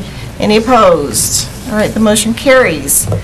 Now we have certified staff contracts, and this is the annual renewal for certified staff, and I don't know that we need to read all of the teachers, but that would take a long time. But a list will be provided on the web page as part of the minutes, as Yep. part of this, is that, so? Yep, if it's on there now. It's on there now, Yep. okay. So we need... It will be on there, sorry. I guess we need a motion to approve the certified staff contracts. Madam Chair, I move that we approve the contracts as presented. Second. The second by Cassie. Okay, any discussion? I actually do have a discussion item. If, you know, it makes me crazy that we approve contracts before we know if we have money. And for both administration and teachers. I understand why we do it when we do it, but it makes me nuts that we're approving contracts before we know if we have the money. So I guess my question for you and for Mr. Phillips for next year is, in the contracts that I create, what I use is a non-appropriation clause that says if there isn't money appropriated, this contract may be voided. And I was hoping that maybe in the future, starting next year, we can include a non-appropriation clause in these contracts, that if the funding isn't there, then these contracts... And again, I'm not a legal expert, but the challenge with this is statute. We're required by statute to approve our certified employees by April 15th. Correct, and we can do that, but if then we don't have the funding and we end up having to RIF, then, and a non-appropriation clause would help us with that. And I don't know legally if we could do that once we extend them a contract. So that's why I want you to consider, I'll send you some We'll language. look at that. I'll send you some language, Jeff. I would like to If the board include... wants to, if they agree, then I don't see any reason why we can't. Well, if I was a teacher in this district and I got a contract like that, I would immediately start looking for a job. Again, it's just one of those things that if the budget money isn't there, the budget money isn't there. I mean, we're going to honor the contracts and budget for them as best we can. Yeah. But in the event that the money's just not there, it's just what it is. And as I said, where we are with the estimation, that's what drives me crazy. We should know what our funding will be for next year by now. I don't know why the Department of Ed has delayed it a full month. We're confident from the estimations that I actually showed you tonight that funding is adequate to staff the staffing that we have. Right. There may be other cuts in terms of other budgets, but we have the students, we need to have the staff. Well, again, it's for next year, not Yep. this year. I will certainly circulate some language to show you what I'm talking about, and the board can certainly decide if we want to do that, but I wanted to throw that out there. Okay, we have a motion and a second. Any other discussion? Okay, all those in favor, say aye. Aye. Any opposed? Seeing none, the motion carries. And that's those are the certified staff contracts. Those are the annual renewals. Now we have Yes. new employees? Yes. So these are the brand-new contracts for certified staff, is that correct? Yes. Okay. So now we entertain a motion to approve the new employee contracts for certified staff. Madam Chairman, I move that we approve the contracts for new employees at this time. Second by Tammy. Any discussion? All right, seeing none, all those in favor say aye. Aye. Any opposed? Okay, motion carries. And last but not least, Mr. Bennett, is your reduction in the size of the BOCES board, which you presented earlier. So Right. I guess we'll entertain a motion. Madam Chairman, I move that we approve the BOCES action in regards to reducing the size of the board down to 5 members, 3 from UNO 1 and 2 from Rock Springs. I'll second. A second by Krista. Any discussion? Okay, all those in favor say aye. Aye. Any opposed?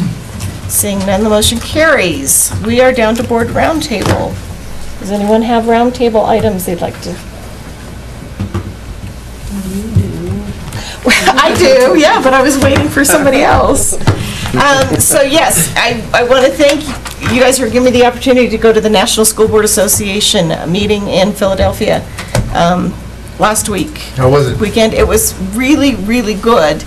And I'm hoping that we have time to schedule a retreat here in the near future so that I can really download and give you guys some of the materials that I received. There were some really great seminars. The disappointing thing was there really were not a lot of seminars on school safety, which was so surprising to me because that being such an issue, and there was nothing except you have to download this app to get your schedule to know which sessions to go to, and on that app they'd have these pop-up, I don't know what else to call them, they'd pop-up breakout sessions.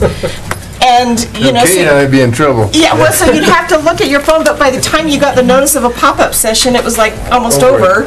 And that was, they had a couple of pop-ups on school safety, but I got the notice too late. So there is a call, we got the email today, a call for ideas for next year's convention. I would really like our district to maybe suggest to the National School Board that they have more sessions on school safety. Yes. So if that's all right with everybody, I'll work with Mr. Thomas and maybe make that presentation, and if we need to bring it back for approval, we can, but the call for items is now, and maybe we want to do that. And So- next year is in Chicago. So just clarification. It's a good time. We'd like to present what we're doing.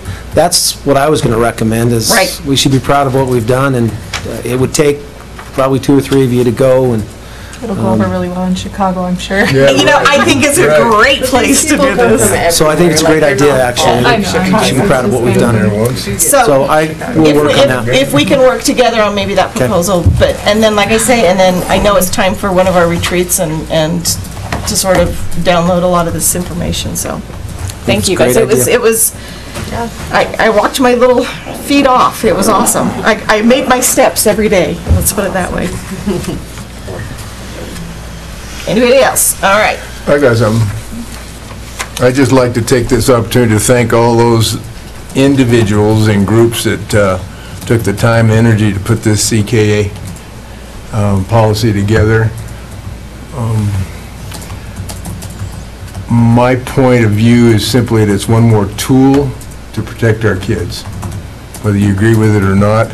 I know that Mr. Thomas and Mr. Phillips have kicked the tires back and forth, and we put a lot of time into this as a board, and we believe it's important to have this tool available, as you can see by the vote. And I'd like to thank all the board members for getting on board too. I know it's a tough decision to make, but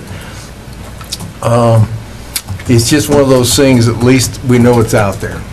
Our employees are protected one more way, and our kids too. Thank you. All right, if nobody else has anything, I'll entertain a motion to adjourn. I move that we adjourn. All right, I'm going to call that a unanimous vote. Who was the second? Krista? Krista.